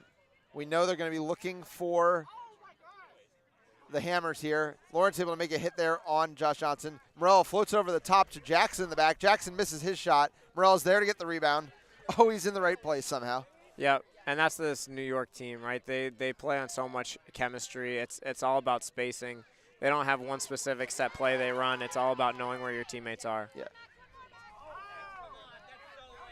It's going to be allowed to continue. No, it's going to be a turnover. Yeah. It was a late throw there from Rivera-Sila. One thing that I have to shout out our producer for noting this in between the games. I don't know if you know this, but Nick Jablonski knows some things about quad ball as well. He knows a couple things, yeah. Noted that Doyle was the most effective in the hoop zone for Boston at moving through these shifts on these tap beats. And on that one, there was an early tap beat. They tried to run hammer. He got over to the hoop. JJ could not get a shot off. And then the second one, the second shot JJ does take, he's the one who gets the hand on the shot. So something to watch. Doyle, who's not had a huge offensive series for Boston, used to be an offensive star for this team, contributing in a big way on the defensive end. Yeah, and somebody that New York has obviously clued in on, right? They watch their film. They play each other a lot. There's a lot of familiarity. Someone that they're obviously trying to take away on the offensive side, but that doesn't mean you can't impact winning. And that's a really good example. Doyle's a veteran on this team, has won MLQ championship, and somebody that's been impacting winning for a long time at various roles in this franchise. Havlin and Shu are going to create a no dodgeball situation. Pierre Lawrence is looking to capitalize, goes right through the defensive scores, ties it up, and it means dodgeball control for Boston. Huge possession there out of Havlin and Shu, and then a big finish from Lawrence. Jeez, bad day to be a hoop. My goodness. Get out of the way. So 6-6 here, about a minute to go in the pre-flag runner period. Of course, John Jackson never looks phased, never looks bothered, never high, never low, always surgical. Yeah, has the ball up top here. Deep sitting Boston team. Oh, Devin Lee with, doesn't make the catch. And now Havlin's going to be able to press. Gets rid of Morella. Now he's going to turn Jackson. Just going to need some help in the quad ball game from somebody. It's actually not going to need anything because the pass goes awry. Boston's probably going to be able to hold for the last possession here and a chance to take a lead into the 20-minute timeout. Yeah, hey, we got a game here. Now it's all about who can execute when the money's on the line. And Collier gets the card from a little bit of extracurricular activity from his own player, a player he coaches in the Emerson program. Yeah, hey, it's going back and forth right now. We got some juice. We got some life here. The crowd is electric right now. Everything you want to see out of the MLQ Series of the Week. So it's going to be a power play opportunity.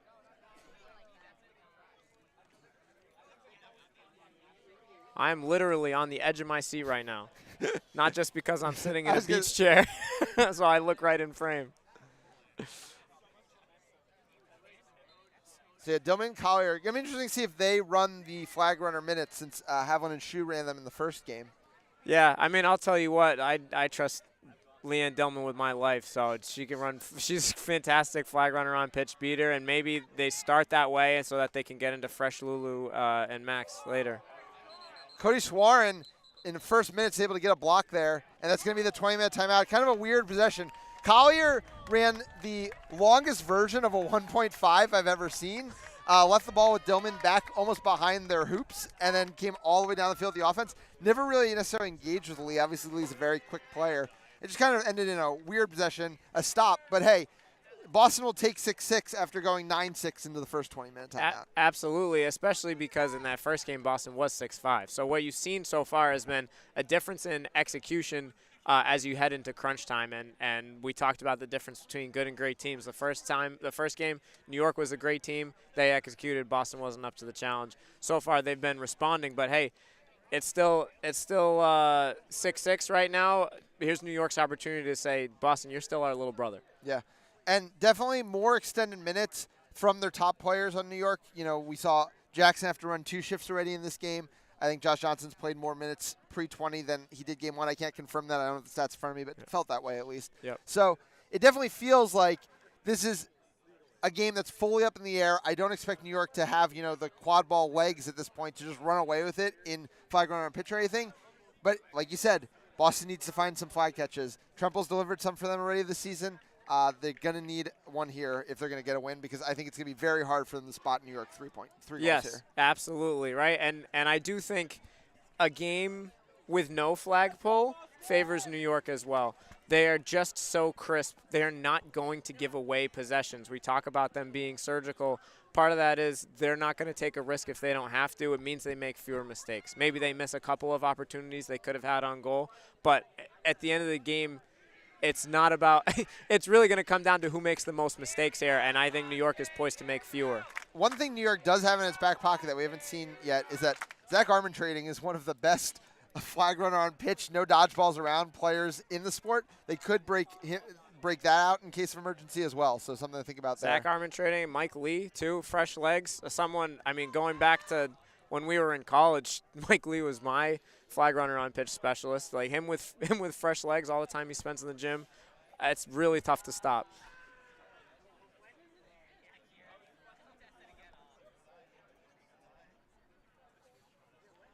So it looks like Kay and Collier are going to be fighting over contested dodgeball. Tessa Mullins has subbed in at the 20-minute timeout. Yep. And Leanne Dillman is still nursing 2 balls all the way back behind the hoops from that weird extended 1.5 I talked about earlier. Yeah. And again, I don't hate situationally. I really don't hate last possession doing a 1.5. It ends up in a weird possession because your chasers aren't on time with your beaters. And that's really the difference that we've seen between teams at the top of the league and the teams trying to get there. I don't think Collier should stay here to contest this ball, though. I think they need to get back to their dodgeballs. That is what they're going to do. Smart player there, a smart veteran player in Collier. Collier been around for a long time. A lot of improvements throughout their career and really one of the top players in the sport at their position right now. Richardson's going to get the start for Boston this time against Hagag. It was Jason Ng who had the catch in game 1. Big beat there by Collier on K. Meanwhile, John Jackson's driving. John Jackson can't get it to go. Loose ball was picked up by Josh Johnson. Josh Johnson goes around Lawrence. Lawrence desperately trying to stop him. Ball is on the ground. Morella, that's a dangerous kick. Morella's headed to the box. She seems incensed, but that was about the clearest dangerous kick I've ever seen.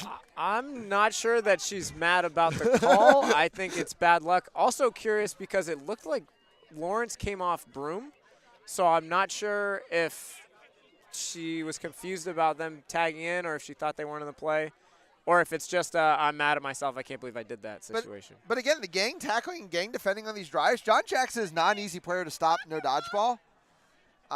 And they've been doing it, but again, not getting a lot of help. You know, New York has always just let John Jackson go. You know, it's not they don't run screens off of him or anything like that. And so far, Boston's been up to the task. Yeah, it was a good screen by Morella to get the play going, but it's interesting, right? Like, I've always been in favor of ball screen heavy offenses, but when you're trying to get them in against really condensed hoop zones like Boston came out with despite having no dodgeballs in on the play, you run out of space to make the passes off of it unless you're willing to be really patient and use the vertical space that you have.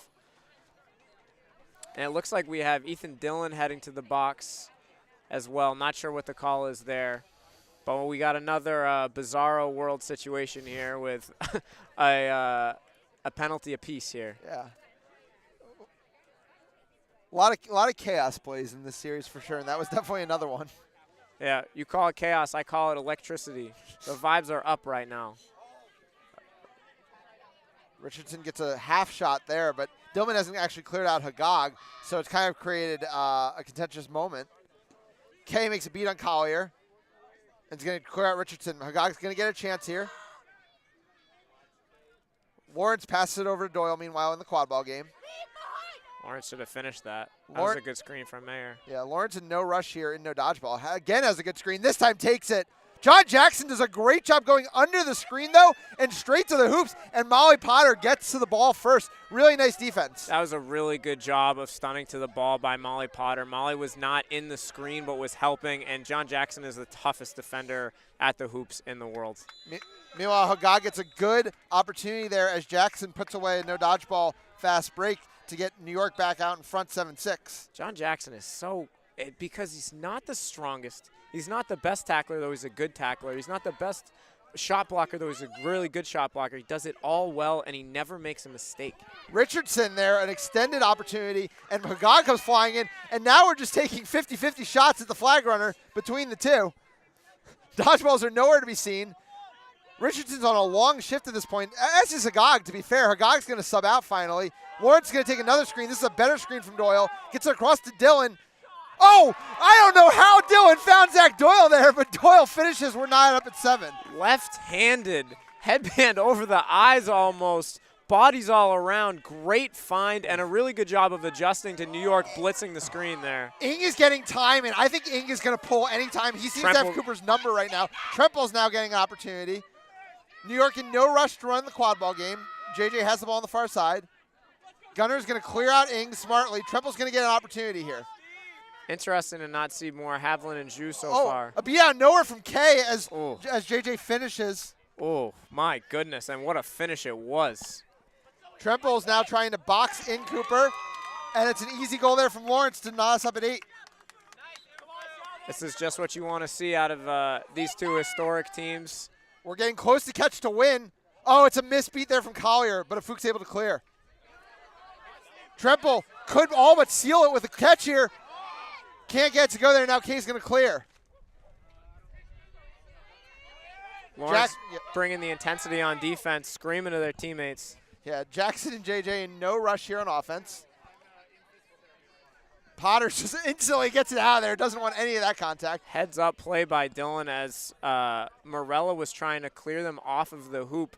Let themselves get pushed into it so it fell over. Veteran move from a young player. Hagag surprisingly back in at Seeker. I thought Ing was getting the better of Thompson. Now Cooper goes down hard. We're going to get a stoppage for a flag runner injury. And that, hopefully Cooper's all right. Cooper, one of the toughest athletes I've been around in my time with the sport. Probably just going to take a minute. It looks like maybe a hand to the face. But that could be a card, and a card would be a real problem here for New York. A card could be a problem, and if they had to switch out the flag runner, that changes the matchups that you want to get into. That changes who is flag running absolutely impacts this game, as Cooper's one of the best and of a certain style. So if you switch to somebody else. I can tell you it would be Taylor Crawford who would be putting on the yellow shorts.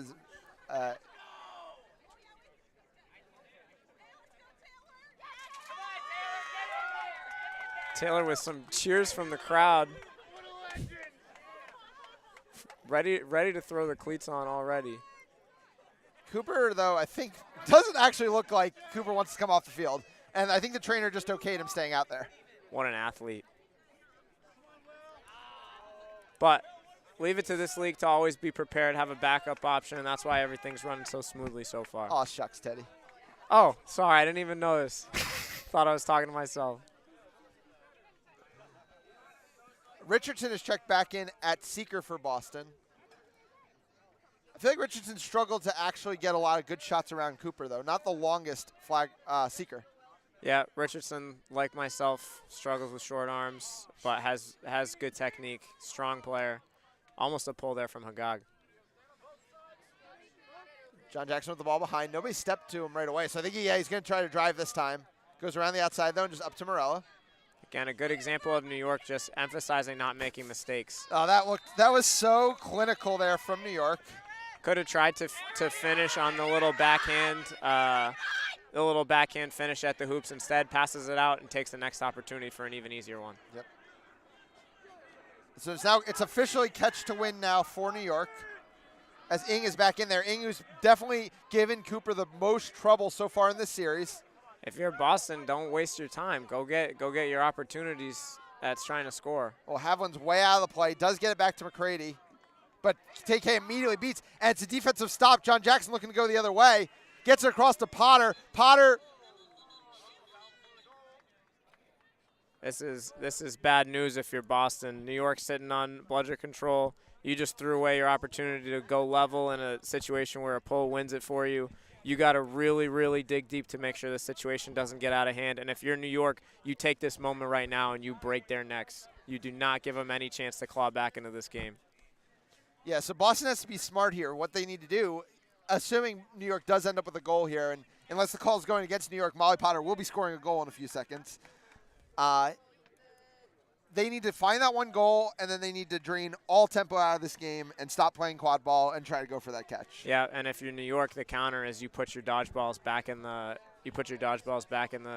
quad ball game to speed it up for a second until Boston starts playing the way the creators intended. Yeah, and we'll see. We've only seen the two cycling Seekers of Boston, Tremple and Richardson, so we'll see if anybody else is going to take a shot at it. Not the best opportunity so far. It is going to be a Peter Lawrence foul. Two things you never see. Max Havlin missing a short beat, and Lindsay Morella missing a very short shot. Wow. How about that? Ing is still catch to win, though, and still has all the time in the world. Yeah, if you're Boston, this is where you don't need to rush, but you need tempo. So get into the look that you want so that you can execute. Don't rush the chance and blow it, but don't waste your time walking up. Richard went for a diving grab there. No good. Another stop on defense from New York. Now JJ looking to run. JJ in transition over to Jackson. Easy layup there from Jackson. And Michael Parada at Seeker made the play on that might have just sealed Boston's fate by subbing into the path of the pass. The ball goes from Ethan Dillon into Parada and then falls into New York's hands. Yeah, Boston needs a goal, needs to get the catch to win. It might not matter because Parada did catch. Scourge just got denied at the hoops. Another stop out of New York. The catch is not going to be good. McCray is able to force a turnover. Scourge gets there first. Boston might get another chance here to score. Yes, Andrew Steinberg's by himself. Steinberg scores, and he's going to kill time by throwing the ball off the field. It's now catch to win either way. And now you're into Haviland minutes and flag runner on pitch as you try to execute here in the clutch if you're Boston. Yeah, Abe Benningson now subbing in at seeker. Josh Johnson trying to go through. I think he's going to draw a foul. Oh, Max Haviland just beat him out of nowhere. Another stop. Wow, they're letting them play right now. Looked like a little bit of jersey right there, but I've always been okay with a little jersey grab. And just like that, we're not up at 10. How about this? The roof is about to blow off this place here as a electricity builds. Haviland just missed a big beat, though. I believe the only Boston dodgeball is now going to be very, very far off field. And I think Mohagog might have finally sealed this game. Oh, man, you could hear that groan from Rhode Island as the life just sucked out of the bleachers here in the left hand of Mohagog. Elite seeker, been around for a very long time. Great body control. Really good shot there. Extremely long arms and uses the frame well.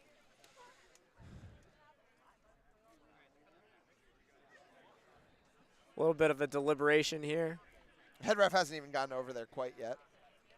It was that big missed beat from Haviland throwing back behind the hoops that went way off field and basically guaranteed New York an extremely large amount of time. Good execution from both teams here down the stretch. Both had moments of stops. It looks like the flag is going back on Cooper. Game's not over yet. Hey, that's just what the people deserve. More quad ball and more of this quad ball. This is the best place to watch it right here. The ball is on the ground next to Steinberg. I did not think that New York had lost control. Yeah, it looks like Minson's going to be picking it up, yeah. Yeah. But Minson's not going to be able to score for sure. Does have options. Zach Armentrout is subbed into the game. I guess Josh Johnson must have picked up a knock unless there was a sub halfway through that play that I missed. Yeah, 'cause the only other way they would have been able to sub here is injury. Interesting. Minson's able to get it to Armentrout. Armentrout, big head of steam. Oh, denying the hoops. Just picks up his own rebound and scores. That's a goal and a rebound for Armentrout. Padding the stats here late. Still catch to win either way. If you're Boston, it feels like you got to get Tremple in the seeker game. He's the only one that has a longer wingspan than the flag runner. Also very strong. Hagog's getting a lot of really good looks. Or you have to risk Hagog and you just have to try to play defense and score 2 goals. That's it. That was clean. Yeah, Hagog's been digging away at that hole for a little while and was able to get there on that one. Yeah, it just seemed like New York was able to dominate dodgeball control down the stretch there, no matter who they threw out there against them. And it was just Kay and Mullins just holding it down. And eventually, Boston ended up caught between a rock and a hard place. Have to play some quad ball at some point or New York's going to beat you there. And it just gives Hagog all the time he needs. The Team USA seeker delivering the catch and the win.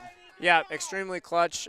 Great job being strong in the face of adversity right there too. Right, that was clutch time minutes at its best. Rivalry series here in twilight on a beautiful day in Boston, and New York was able to be the better team down the stretch yet again for another victory here and a series victory. Game 2. Obviously still a lot to play for. We're early in the season. We don't know exactly how things are going to break down. So Game 3 definitely matters a lot, as it does for the morale of these teams. That is going to be Boston's first ever series loss at home. New York taking it to them. And we have seen these kind of 2 title shifts, through the years of New York's kind of rising and kind of finally establishing it on Boston soil here with the 2-0 win. But obviously with help from the huge addition of Josh Johnson, because down the stretch there, it was just Johnson and Jackson and Jackson and Johnson taking it to them, getting goals at will against those no dodgeball situations. Yeah, no, very, very back and forth at the end of the day. New York executed better. when it mattered, which we said a lot last time. But it's been really high-level quad ball. You're not seeing a ton of glaring miscues. You're not seeing any unprepared teams here. Both teams using their timeouts to go on runs, get that game knotted up when it mattered. So flag catch would work either way for a win. At the end of the day, New York made more plays, and that's how it ended up. And also, that ball in that situation that bounced off of Parada ended up being kind of a huge spot there, as Boston had to climb out of a hole in the quad ball game. Yep. So that'll do it for us here in Game 2. We will be back for Game 3 and an interview most likely before that. Thank you for watching us here on the MLQ Network. Don't forget that our series between the League City and New Orleans should be kicking off right here on the MLQ Network soon as well. So you can check that out in between. But we hope you come back to check us out for Game 3 here. New York up 2-0 on Boston. Boston looking to get one back, though, here in Game 3.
Hello and welcome back here to Boston, Massachusetts, here at the second intermission of the New York and Boston series, where New York just took a 2-0 lead in the series. I'm here with Emily Hickmott, longtime MLQ veteran. Just wanted to ask you a couple questions. First thing, you guys came out a lot stronger in the first part of that game. What were some of the adjustments you tried to make between games 1 and games 2? I think one of the big adjustments that we made was just like focusing on specific people on defense to make sure that they aren't like focusing on where the offense is coming from.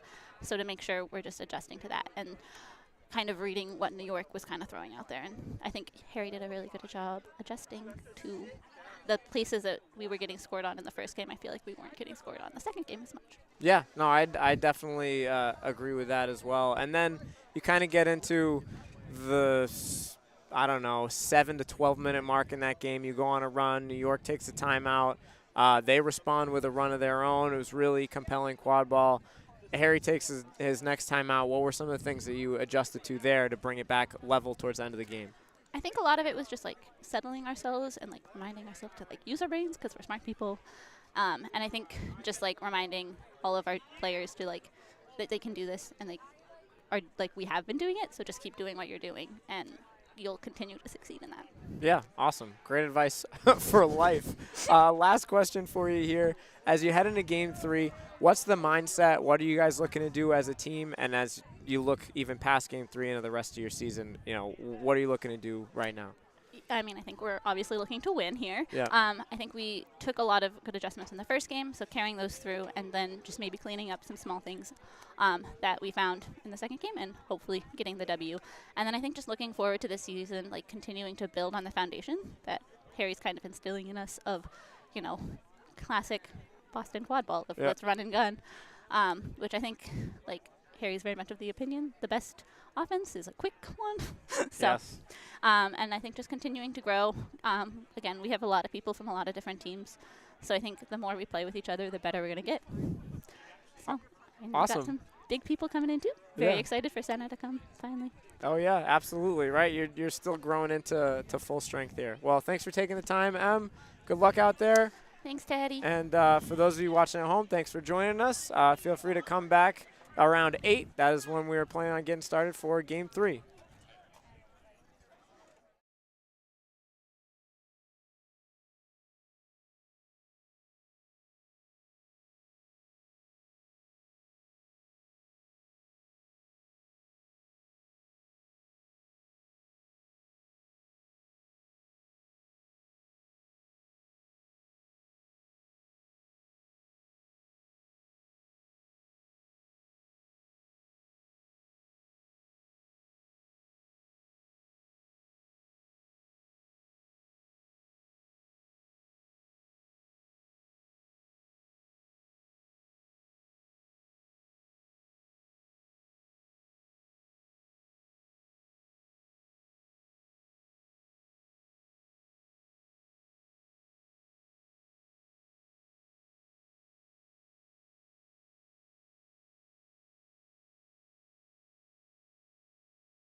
Hello and welcome back to Boston for Game 3 of our series of the week between the Boston Forge and the New York Titans. Titans have taken the series, but still a lot of pride to be played for here in Game 3 for a Boston team who has now lost 5 consecutive games to the New York Titans, looking to turn that around here. Teddy, we saw a very close, very competitive game. Could have gone either way there in Game 2. What's it going to take for Boston to get a win here in Game 3? It's just got to be, I've been saying it over and over again, it's close, right? We've had a heck of a series so far, but you just got to execute down the stretch, and including you have to pull a flag here.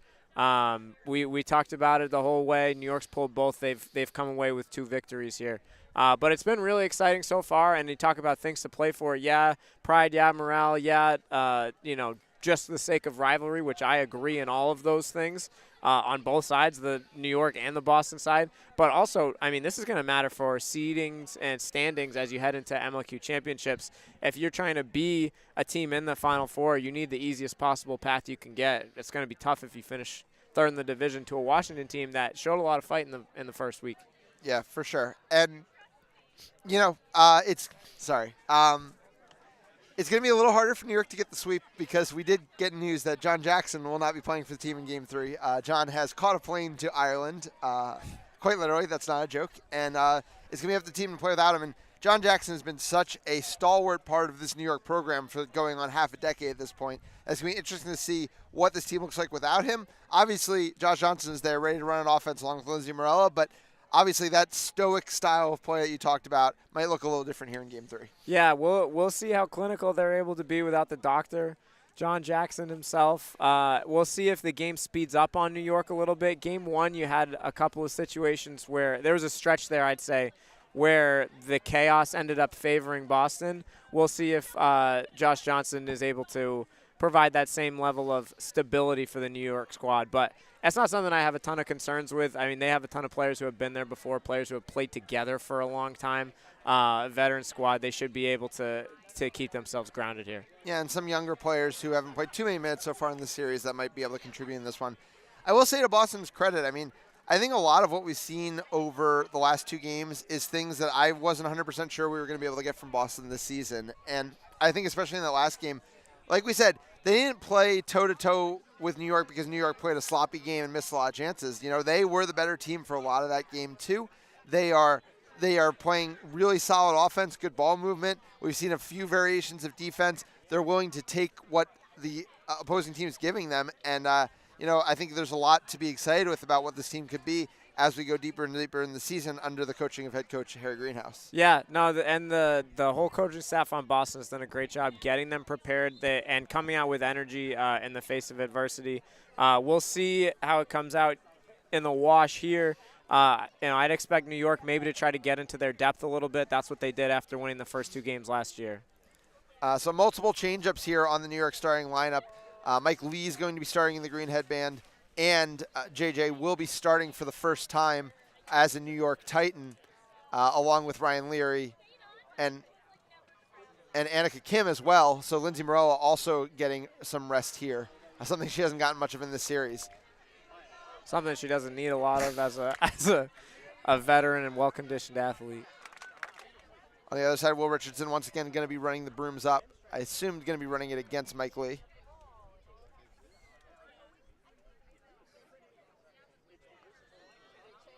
Head ref Alex Amador ready to get us going here in Game 3.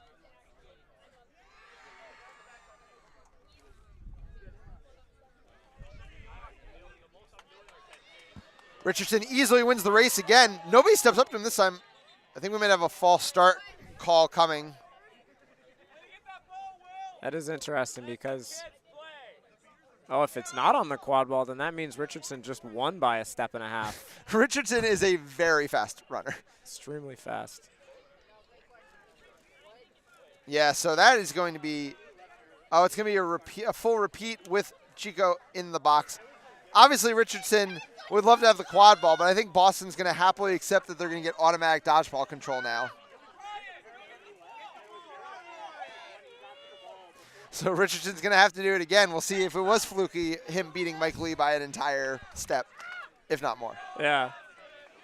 I mean, one of the biggest things about brooms up from a player perspective is don't overrun the ball, right? Put yourself in a position to still make a play. So But even by not winning the ball there, Mike Lee is able to impact the play. much closer this time, but Richardson does come down with it. Automatic control. It's going to be no dodgeball. No, Lou's actually able to stay in the play. Richardson now in the no dodgeball, gets it across. Frollo down to Skura. Skura to behind to Hickmott. Hickmott through the middle of the hoop. Hickmott gets us going here in game 3.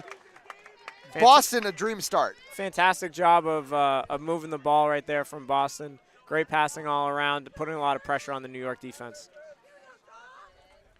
Really nice ball movement around that zone. Obviously helped by the no dodgeball situation, or kind of partial no dodgeball situation. Kim playing her first minutes here in this series. 6 goals for her in the Washington series. Boston switching from a 2-2 to a 3 trees mid-possession. I wonder if that was on purpose or miscommunication to start the possession. They also have DeMuth and McCready starting this game. They've had 2 solid shifts instead of Haviland and Shu. Oh, DeMuth makes the beat on JJ. Andrew Steinberg's running. There's nobody in front of him. Lee can't get there quite in time. Steinberg puts it through. The dodgeball that came out of nowhere almost landed. Boston trying to get it started on the defensive end the way that you have to. You can't score if you don't have the ball. You can't get the ball if you don't play defense. And the easiest way to play offense is off of a good defense. So good execution so far from Boston. You know, I think even beyond the John Jackson, not being available for this game, really shows the minutes a lot of the top players on both teams put in that game, because we're seeing a lot of different looks here early in game 2. So far coming out in Boston's favor after more good play from DeMuth and McCready, who have been good all series. They have been good all series. Coming out early in this one, fresh legs could very well be the difference, as this is when it gets tough to execute in a long summer series like this. Leary, a nice little stutter step move and hits the mid-range shot to get New York on the board. And then Skur never saw Jason Ing in the middle of the play. A mistake there. Kind of a fluky start to the play. Boston a little confused on whether or not the goal would count. It does, and then Skur just doesn't have his awareness up on where the dodgeballs are. Meanwhile, Lou and McCready, 2 of the most physical beaters in the game, are just going at it in the middle of the field. Absolute battle between those two. Two of the better tackling beaters in the whole game. Very different experience levels too, but you like to see it. I'm going to put my best against your best. Let's see who comes out on top. Oh, I think Lou actually might be down with an injury. We might be getting a quick substitution. Oh, you hate to see that. Yeah. Lou has played somewhat sparingly over the last couple of years after a really strong career at NYU. A key part of that Final Four run that they had, that marathon game against Maryland in the quarterfinals. She's walking off under her own power right now, which is good to see. Christian Barnes subbing in for her. Yep. And we'll see if Boston is able to make New York play in the half court here, stop them from running, which they are. Yep. Yeah. Dodgeball control still on their side. Lee's the one bringing the ball down. More 1-3 from Boston. Really, I think the look they've shown almost every time JJ's been on the field. Yeah, that's you gotta protect your hoops when he's on the field. Yeah. Good pass there by Leary across to Lee. Lee gets moving. Lee finishes through the far hoop. Just like that, we're not up at 2. Strong finish there from Lee. It's one of the downsides is trying to close out on a player behind hoops, especially a player like Lee. If you don't go get them 5 or 6 yards out from the hoops, you're not going to be able to stop him by the time he has a head full of steam. Pressure there, high from Ing. Oh, a big hit from McCready. Oh, Hickmott gets behind Steinberg, who bobbles it. JJ now closing, can't get a hand on him though. Steinberg floats over the top to Skura, but Ing is there with the beat. Heads up play from Hickmott to give Boston even a chance to score there. Never mind save him from disaster, which is what it looked like. Yeah, things starting to turn here in game 2 as New York gets a little bit more settled in. We're able to win dodgeball control back as well on that last play. Yeah. And Johnson making it look easy, slamming it through the middle hoop. 3-2. New York has its first lead of game 3. Great adjustment there, right? So the read for Johnson, he's trying to have the timing on the hammer play. Watches Skura shift from the middle hoop over to the short hoop and is able to just read that Skura is moving early, lets him go by, and then takes the easy one. So, the chess game continues. Another new beater pairing coming out here for New York with Chico and Mullins playing together instead of the Mullins-Tate combo we've seen all day. Chico tries to make a beat on Skur. Skur gets the block. Skur gets across to Hickmott. Hickmott, so much composure as Josh Johnson comes across and is not only making contact with her, but also moving the hoop. She still finds her mark, and we are not up at 3. How about that? You know, the game is not sped up for Emily Hickmott. She's seen everything. She's seen every defense. She's been around. She's like, hey, the hoop's that way. That's where the ball goes. Hey, as someone who got to ball carrier for her in college, best person you can have cutting to a hoop. Yeah, reliable. As Johnson once again goes through the entire defense and puts it away, keeping the lead. Just so composed, steady, and easy here from Johnson over and over again. We talk about the importance of fresh legs, but that'll also play a role, especially on point defense and your ability to be physical, right? It wears on you mentally when you've had to try to tackle all game, and you need to make sure that you still have the fire to go out and get a player like that rather than waiting for them at the hoops. Dylan checks into the game for the first time. Really the whole second line here from Boston. Doyle, Mayer, Lawrence as well. Mayer has it up top. Lee tried to close down the pass, can't. So now Lawrence is ahead of steam. Did they get it off in time? I think the refs are going to have to discuss that one. I like the closeout angle there by Lee, not to get too into the weeds of the technicality, but Lee's going to make that hit if you don't pass. But he's closing out in the passing lane and getting a hand up when the ball goes over. So kind of looks like he overran, but he's forcing a pass anyway. So you're not as out of position as if you just don't break down. So I like the technique there. Give your defense a chance to get a stop. Harry Greenhouse let us know what he thinks of the play. He thinks it's a goal. Chatting up the refs here, as a good non-playing coach should. I love that about Harry. He'll always let you know how he feels. We're cut from the same cloth in a lot of ways there. I'm sorry to many refs. Take that as a blanket apology. Looks like we're not going to get a goal here. Beat before is going to be the call. Good play by the New York Beaters to stay with it. Good job by the Hoops defense to not allow an earlier shot to avoid beat before.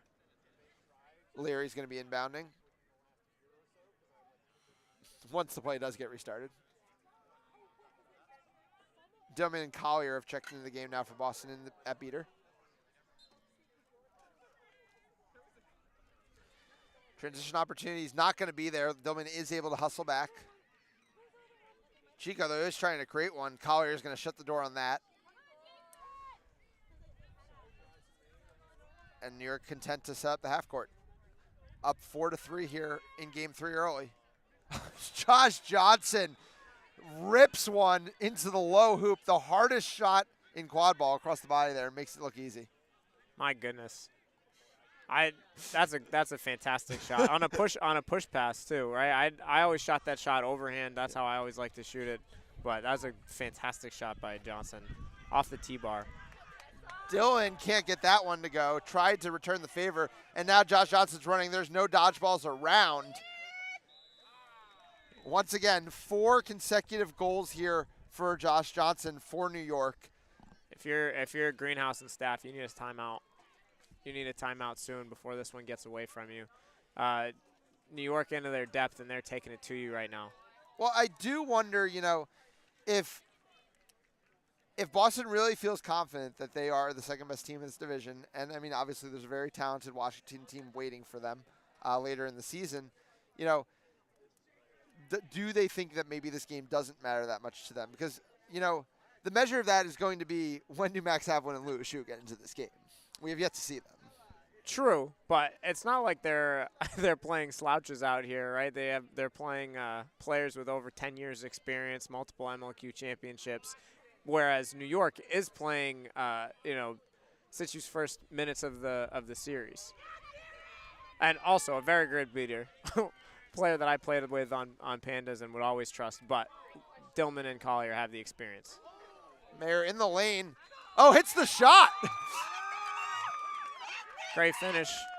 Not sure why the tone of surprise from the audience here. You know what 22 does? She's going to hit it. I think the tone of surprise was about the beat, not the shot. But I think those two beat befores versus afters might have come out in the wash on those two plays. Fair. Definitely fair. on average, we always get it right. Shakti Kodiswaran into the game now for New York. Played briefly at the end of game 2 there. A player that Lindsay Morella shouted out in our pregame interview as a potential X factor for this series, and a young player she likes to watch. The press there only has success in clearing out some quad ball players, but is going to result in dodgeballs going over to New York. Good composure from the New York side. Shows it's a part of their culture. Yeah, 2 young players there in Kim and Cody Swarren keeping things alive. And now Johnson back in the play. Cody Swarren's able to get that one past Dylan as well. Ooh. Doyle gets faked out of his shoes. Collier delivers the beat on Cody Swarren. Mayer, I don't think is going to be able to run here. How about Shouldn't cross half court either. How about that for a jump cut? Yeah. My goodness. Doyle, I don't think even got a fingertip on No, JJ and on that cut. that's in a phone booth too. That's getting lateral quick. Hardest thing to defend. Jacob Ehrlich getting his first minutes for New York. A nice pass around there, and it was the crashing Ethan Dillon behind who finishes. Finally, things starting to go back towards Boston. 2 goals in a row at 6-5. Great execution, great timing there from Boston. We'll see how New York is able to respond as they get some subs in right now. Yeah. Collier and Dillman, as you called out that they were very want to do, got dodgeball control back and have started to control this game. And they're quad ball players. The passing movement's been so nice from Boston, something we haven't seen from this Boston offense in recent years. Yeah, it's a breath of fresh air in a lot of ways. Again, they look like a team that is used to playing together and they're prepared, which they're in many ways not a team used to playing together, marrying a lot of new players. So testament to how practices have been so far, which both Ian Skura and Harry Greenhouse have said have been intense and focused. Rivera has it on the far side, gets it back to Frank Minson. Minson trying to make a move on Pierre Lawrence, rips one at the middle hoop, but it hits the tee. And now it's Mayer looking to run in transition. Oh, eats the contact, gets it to Lawrence. Lawrence eats contact from Minson. I think the refs are going to have a few things to talk about there. I think the contact on Mayer might have been hard. Unclear if Lawrence made the shot. I'll tell you what, in the first 5 minutes of game 1, we were begging for somebody to hit somebody. I think New York's bench hurt us. They got fresh legs and hate in their hearts. That's coming out swinging right there. Obviously, glad to see everybody's okay, but we love a good physical game. Yeah, it is kind of something that I think sometimes gets overlooked in an MLQ series. Sometimes getting those fresh legs in a game 3 can make all the difference in the world, because you're playing, if you're a starter who's playing big minutes, you've played a lot of quad ball in the 2 hours before that game 3, and things aren't feeling as fresh. You know, you start doing things like, remember at the end of game 3, we saw Morella miss that sitter, and we saw Havlin miss the beat on Morella before she missed that sitter. And those are players who played huge minutes who have now been getting a rest so far here in game 3. Yeah, and it's one thing, right, to keep in mind. When you get physically tired, you make mental mistakes. So it doesn't just matter for, oh, I'm slower, or oh, I'm not getting to a certain ball, but also like, oh, I made the wrong decision. My read was late. I didn't communicate with my teammates. And those are the things when you have 2 teams like these who are executing at a relatively high level, especially for this early in the season, that can be the difference between winning and losing, and in this case, winning and losing a division. So I believe it's going to be called no goal, but I do think Doyle did come down with the rebound, so the ball is going to stay with Boston. And yes. And there is going to be a yellow card on Rivera Sila. Dylan in the lane, gets it across to Mayer. Mayer has to rip it because of the beat coming, and nice defense there by Minson to knock it down. Great play by Minson at the hoops. Good job by New York to keep their composure on the restart. If you're Boston, that's a little bit of an unlucky position to restart in, but hey, that's part of the game that we love. New York looking to kill another power play here. Exchange beats up top. Minson in the lane, gets it behind to Potter. Potter back out to the wing. Good ball movement from New York right now. The ball's bouncing. Oh, a big hit there. Minson's able to posterize Doyle and extend the lead to 7-5. My goodness. How about the action on that play? What a crunch, and then what a baptism at the hoop. How about that? I want to go higher, he said. And I think we might be getting another bench card here for New York. Maybe not. We'll have to see. Another game with a very experienced ref crew, just like in the Charlotte-Boston series earlier. Yep. The coaching staff as well as Molly Potter is headed to the penalty box. So it does appear that it's going to be the second bench foul of the series for New York. Love to see the intensity. Obviously, if you're on the team, hate to see it result in a card. But don't want to throw the baby out with the bathwater. Christian Martin's able to keep control there off the restart. Press here coming from Jacob Ehrlich. Max having to lose shoe finally into the game here.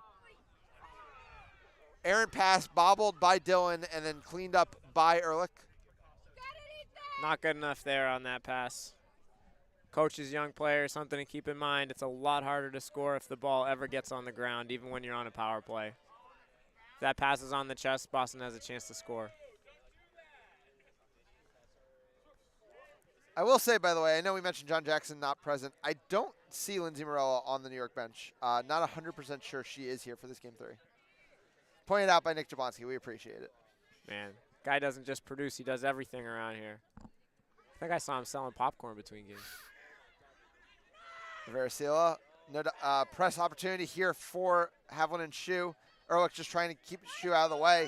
Pass goes wide. Mayer's trying to press it. Really nice bat there from Potter, keeps things going. And Seal's in the lane. Oh, Zach Doyle able to get to the pass. Wow. Great hustle on that play by Sisu to get in the way of Zhu while Shu's trying to press, keep the play alive, allow his partner, Tessa Mullins, to make a play on Havlin, which actually allowed for a scoring opportunity for New York. And then Doyle showing off the volleyball hops to get in the lane and interrupt that.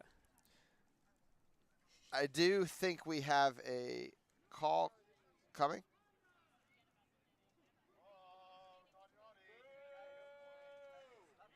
Chico's headed to the box for a blue card. Good to see the crowd still engaged in this one.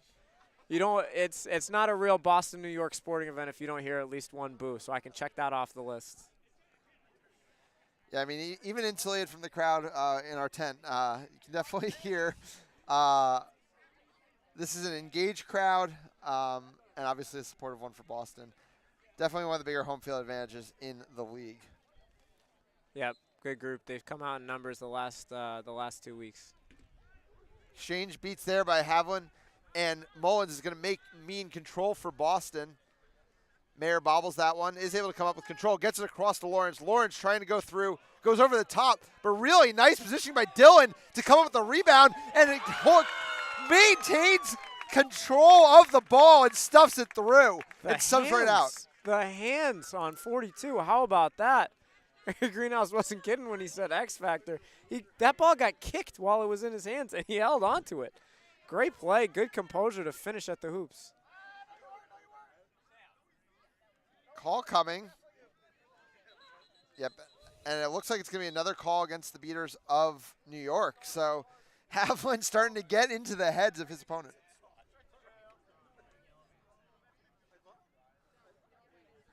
But yeah, I mean, what a showing here from the young player in Dylan out of the BU program. You know, has been the star of that team for some time, but you know, this team's not, you know, a D1 stalwart by any means on the college scene, up and coming team to be sure. But to kind of, so he's really stepping up multiple stairs to play in this series in terms of competition, and you know, to show up like this is a really impressive feat. Absolutely. Even game planning against him at the college level has definitely exceeded my expectations of the role he would fill on this team, and it's one that they've needed, right? Losing Taylor Crawford, losing other players in the chaser game, they need somebody to make plays around the hoops, make tackles, and go be aggressive, and he's definitely provided a spark so far in this series. Also a phenomenal first name. Oh yeah, can't beat it. Minson's headed to the box, I believe, for an illegal swat. Yeah, filling in the other thing, our producer, Nick Jablonski, in our ear, reminding us, we also have had no Olazaba this series, and something that Dylan has been able to fill that role extremely well with a little help from Will Richardson. So a lot of people stepping up in this series for Boston. Yeah, and you got to think, like Olazabal easily could have changed some things in those first 2 games. When you think of what this series means for this Boston team in terms of competitive unit, I think really positive thoughts all around. Yeah, no, it's if you're on the losing side of this series, you think you still have room to grow. Rivera is beat. Skura is down. Steinberg looking to run, going to pull it up, and I assume Amador might stop play eventually. Skura limping off. Yeah, not going to stop play. Skura is just going to keep playing on a limp. He's always been a gamer.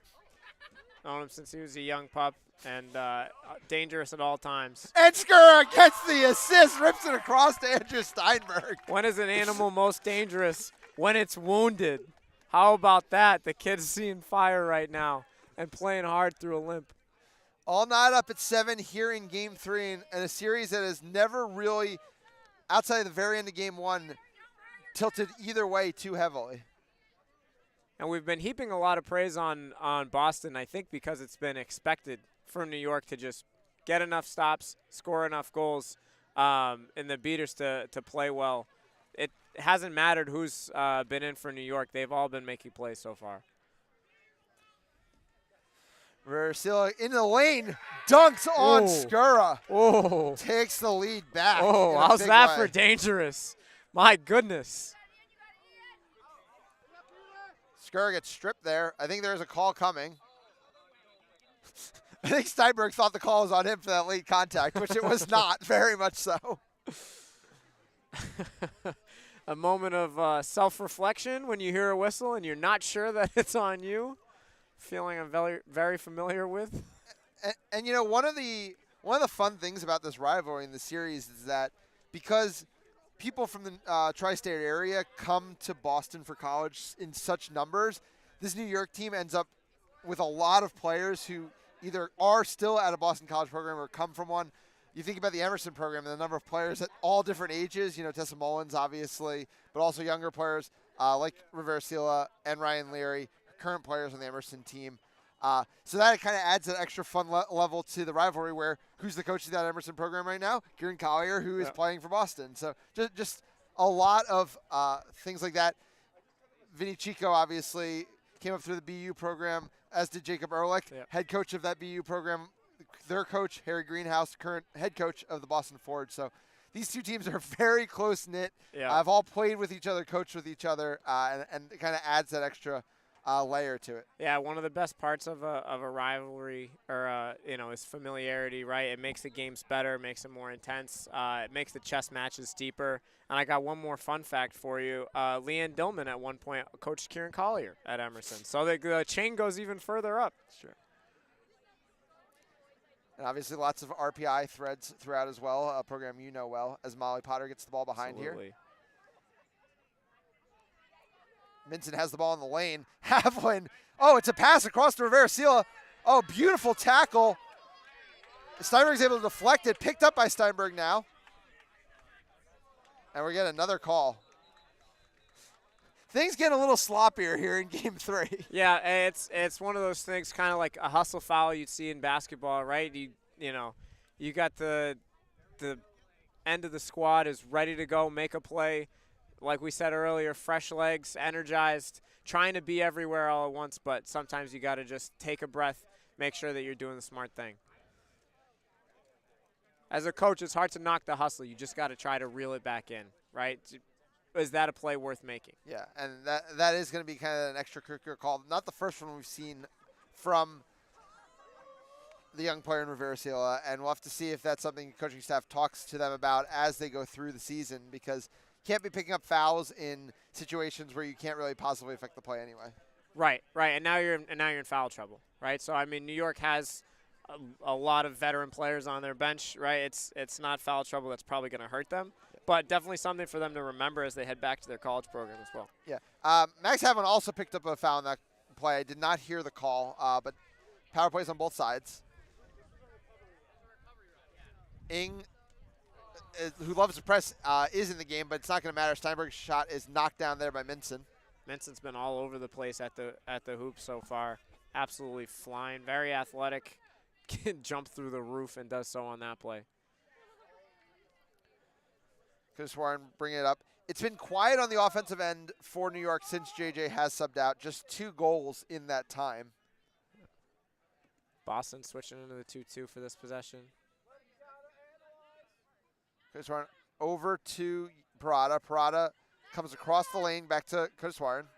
Warren zips one down to Potter. Definitely beat before. Loose ball is going to safely fall to Doyle. Have one back into the game now. Penalty successfully killed. That was a good heads-up play by, I believe it was Ing, to just stop Boston's opportunity to go. It wouldn't have been a fast break, but it would have been an opportunity to get down before their zone was set up. So really heads-up play to make a beat near hoops. Another foul coming. I assume this one is going to be in the beater game. It was Havlin who was trying to get to the loose ball under the hoops, and I don't know if they were being held off by someone who wasn't on broom yet or what exactly the call is going to be. Good to see J.S. Lou back in the game after picking up that knock earlier on. Yep. Love to see that. And you know when she's in the game, she's going to keep bringing that physicality, which, the head ref Alex Amadal and crew are trying to get ahead of a little bit here.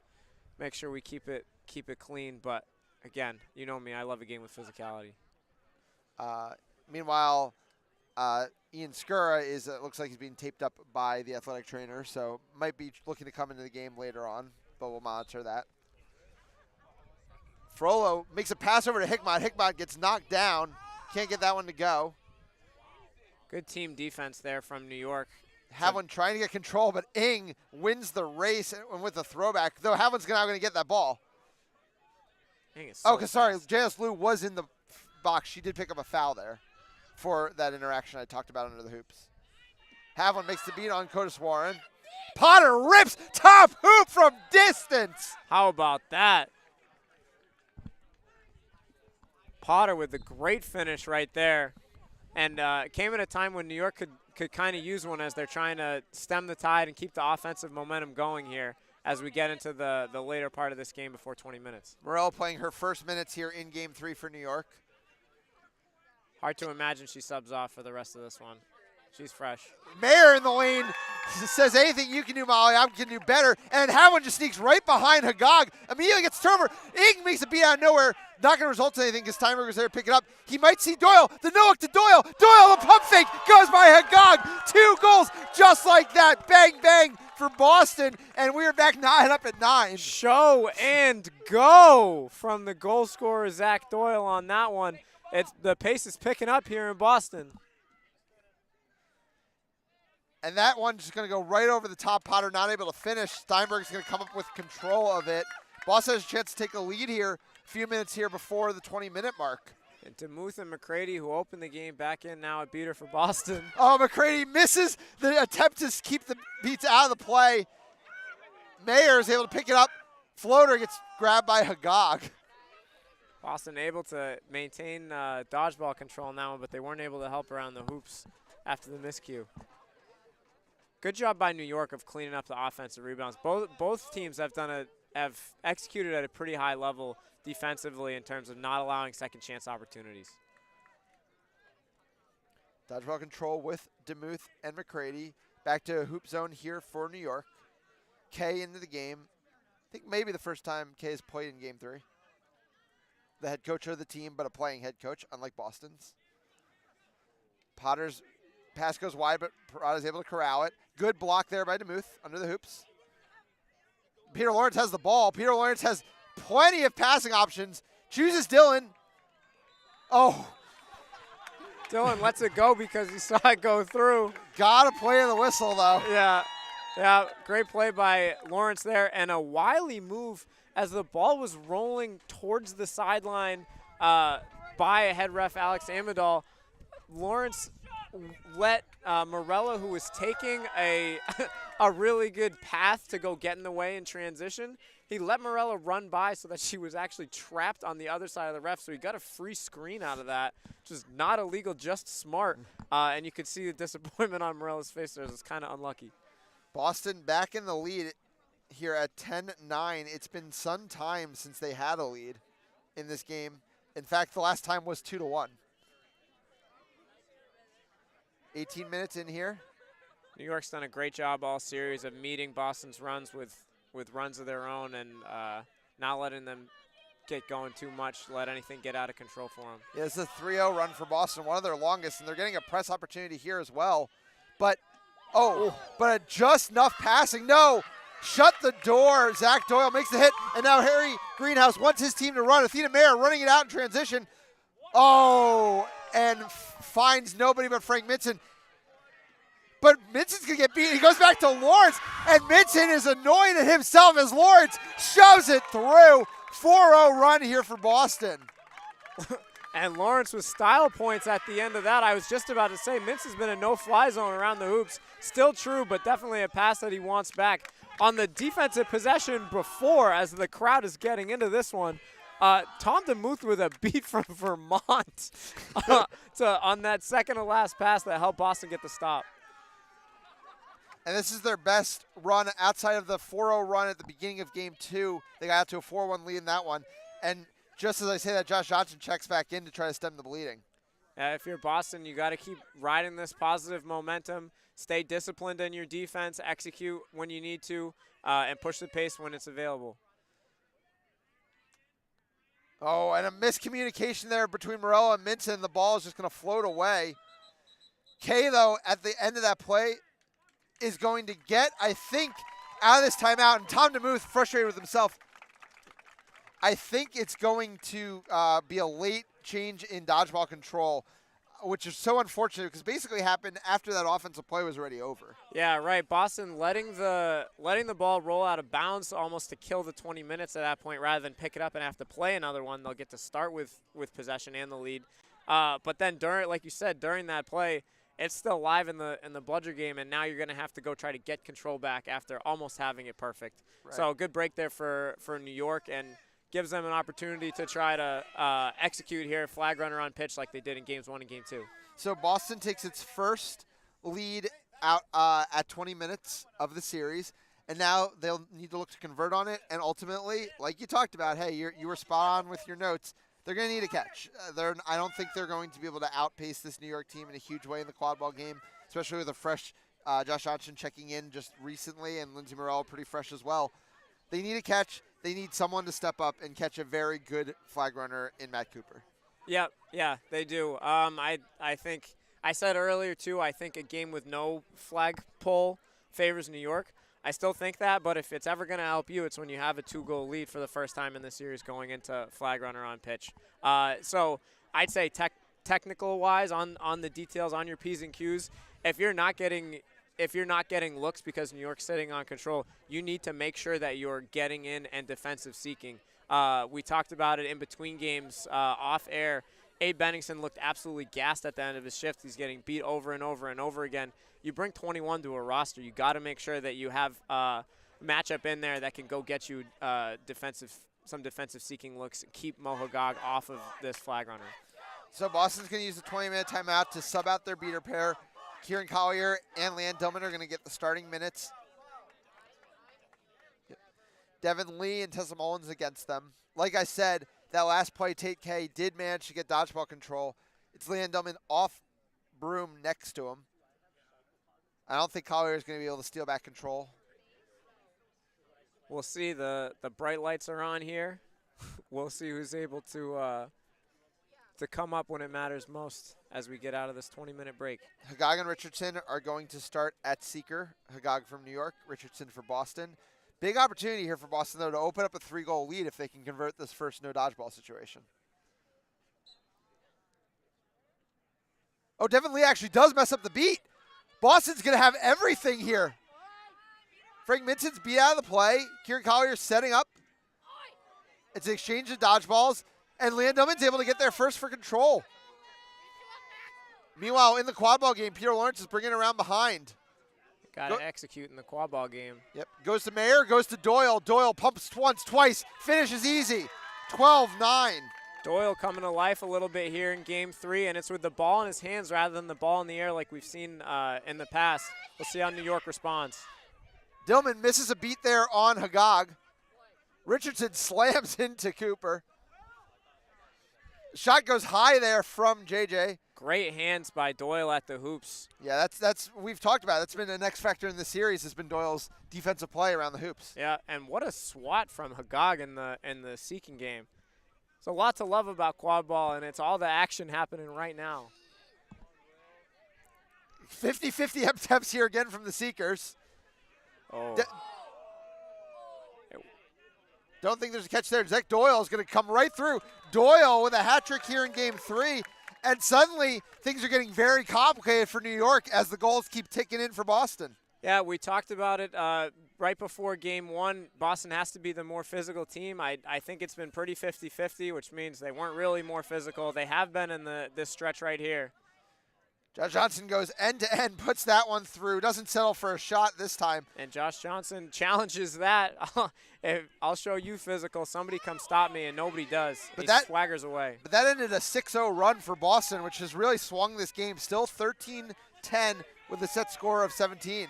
Yeah, and if you're New York, it's just about winning one possession at a time here. They're a team of veterans. They'll be able to keep their heads. But you don't have to execute too much. You don't need a grand slam. You just need one. And Doyle in the lane again. Minson's able to do enough to fluster Lawrence there. Lawrence sets a screen.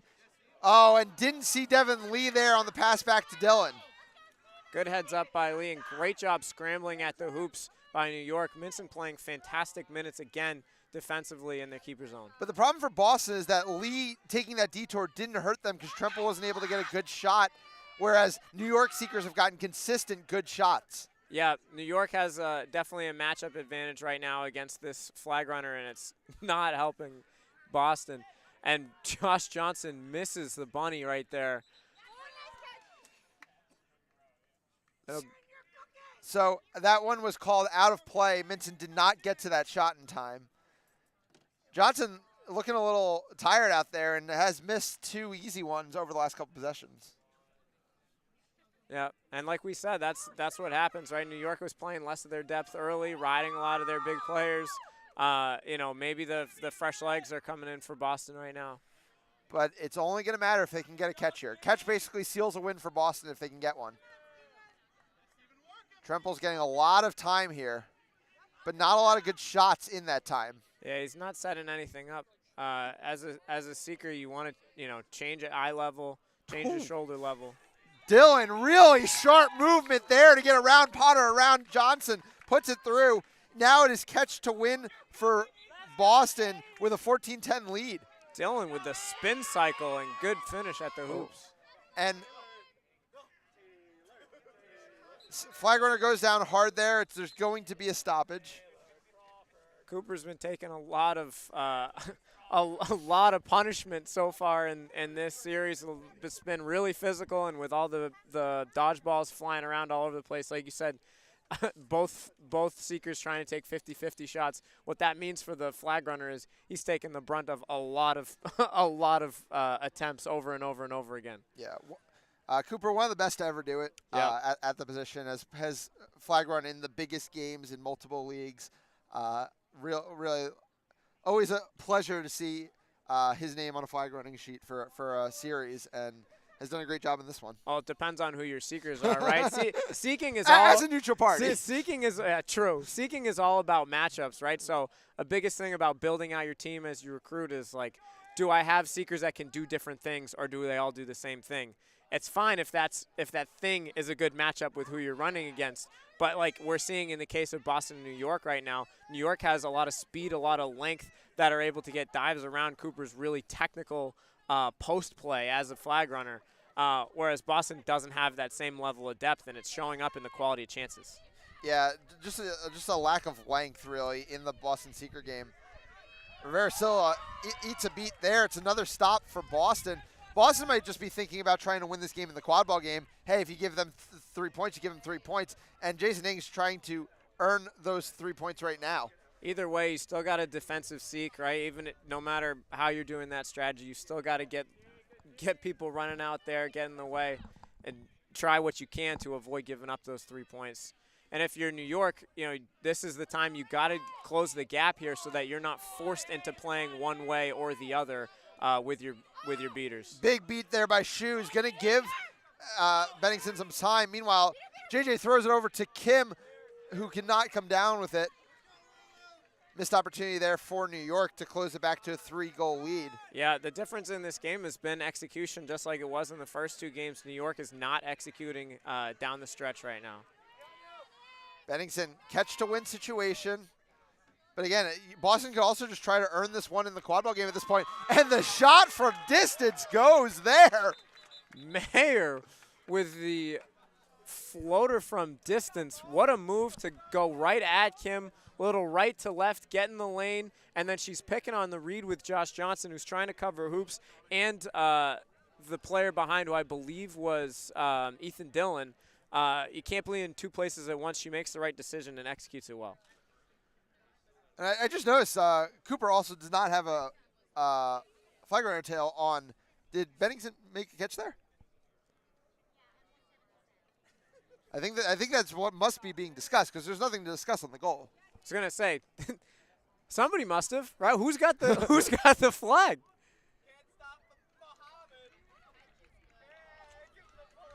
Oh, sorry, has it. Mohagog with the catch. That makes perfect sense. He's been on fire. So now we have a game here. Boston needs 2. New York needs 4, and we're gonna get a timeout here to discuss things. I really think this would be a huge morale opportunity for Boston to get a win here. Yeah, I mean, it's an opportunity. It's a statement game, right? We talked about it. I asked both coaches. I asked Ian Scar. I asked Lindsay Morella. I've been begging somebody to give me something to talk about that this isn't a rivalry. No, they all have respect for the rivalry.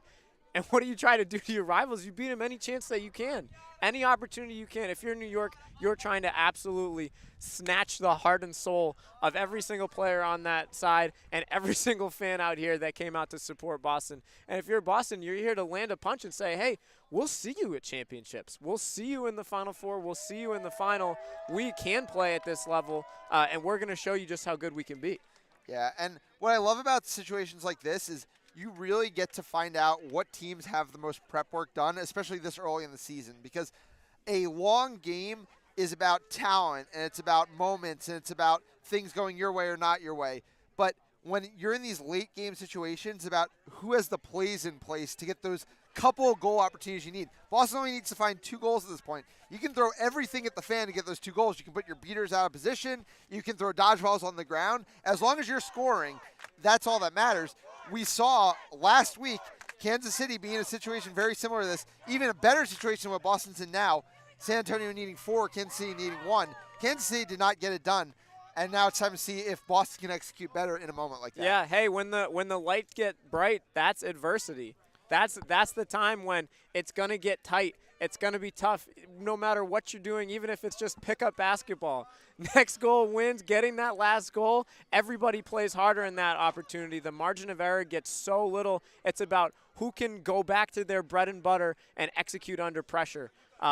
Great to see from these 2 teams an opportunity to find out who's going to be better in this situation. And I think we have a very good idea now of who Boston thinks their top line is. Ian Skur coming back for the first time since getting wrapped up, along with Mayer and Doyle, players he played with for years on this team, but hasn't played with much today. And Havlin and Shu coming in the dodgeball game. Peter Lawrence, the last player on the line. New York still playing a mix of their depth and some of their top line players, of course headlined by Morella and Josh Johnson, who have the ball up top. Missed beat there by Havlin. No, a successful beat on Ehrlich. It's going to be a press opportunity. It's a desperation heave. Athena Mayer, oh, she doesn't come down with it, but it's not going to matter. Annika Kim can't do anything. Yeah, great pressure there from Zhu and Havlin, and they're trying to play with some pace here. Yep, they're just trying to create no dodgeball, which they do. Skura has it on the wing against no dodgeball. Fakes once, fakes twice, dumps it over Kim. And that is game for Boston. Great screen from Doyle on the small hoop, and a fantastic finish from the prodigal son wearing number 33, Ian Skura, the franchise himself. And Boston is able to grab Game 3 off of New York. What a finish we had here. Yeah, I mean, it was a fun one all the way through. 2 teams playing very, very evenly against each other.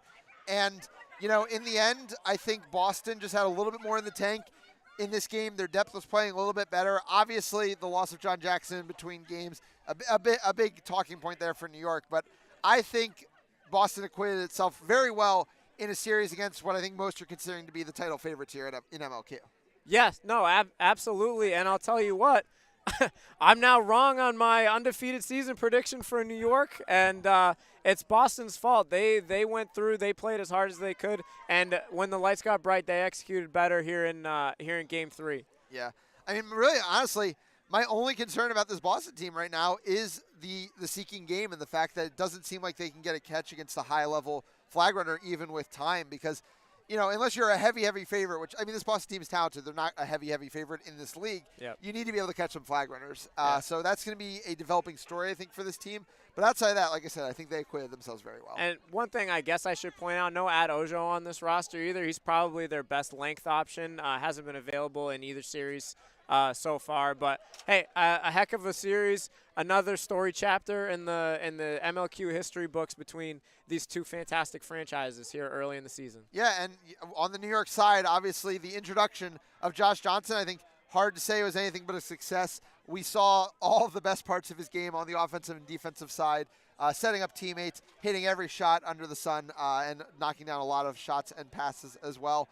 Josh Johnson, a player who's basically won nothing but titles everywhere he's gone, looking to continue that on a very strong New York team that I think is going to have to now look at this series and see how they continue to grow, because I don't think with their title aspirations they want to be playing 3 games this close against Boston. No, absolutely not. And one of the things that Morella told me before the game, and it comes to what does this team need to get over the hump, they need to keep doing the things even off the field right. You go about every part of your business the right way. It felt like the New York coaching staff in this game maybe was playing the long game, wanted to know, hey, this series is over. We got the East Division. Let's make sure that if we need our deeper players to step up later in games, they won't flinch when the moment comes. You know, playing the long game, looking at winning a championship, not just winning this series. And on the other side, Boston said, hey, every game in this league matters, and every game in this league against you matters even more. We're going to come out and defend our home field a little bit here in Game 3. All right, so that's going to do it for us here in our series of the week on the MLQ Network, with New York taking it 2-1. We thank everybody for watching. We hope you turn over to the New Orleans League City series happening right now, also on the MLQ Network. A big series I think is going to have a lot of consequences for who will be qualifying for MLQ Championship from the South Division. So we hope you tune in there. We hope you check out all of our content throughout the week, including MLQ Replay on Tuesday. And, Tea Time with Teddy Costa and Tyra Trudeau on Thursday. You do need to subscribe to our YouTube Premium for that. But trust me, it's worth it, as are some of our other content. This Boston team and Sam Megner have a vlog this year to go along with the news blog from last season. So we do recommend checking all that out. Thanks, everybody, so much for watching. For myself, for Teddy, and for Nick, we appreciate it very much. We hope you have a good night. We hope you enjoy. See you next week.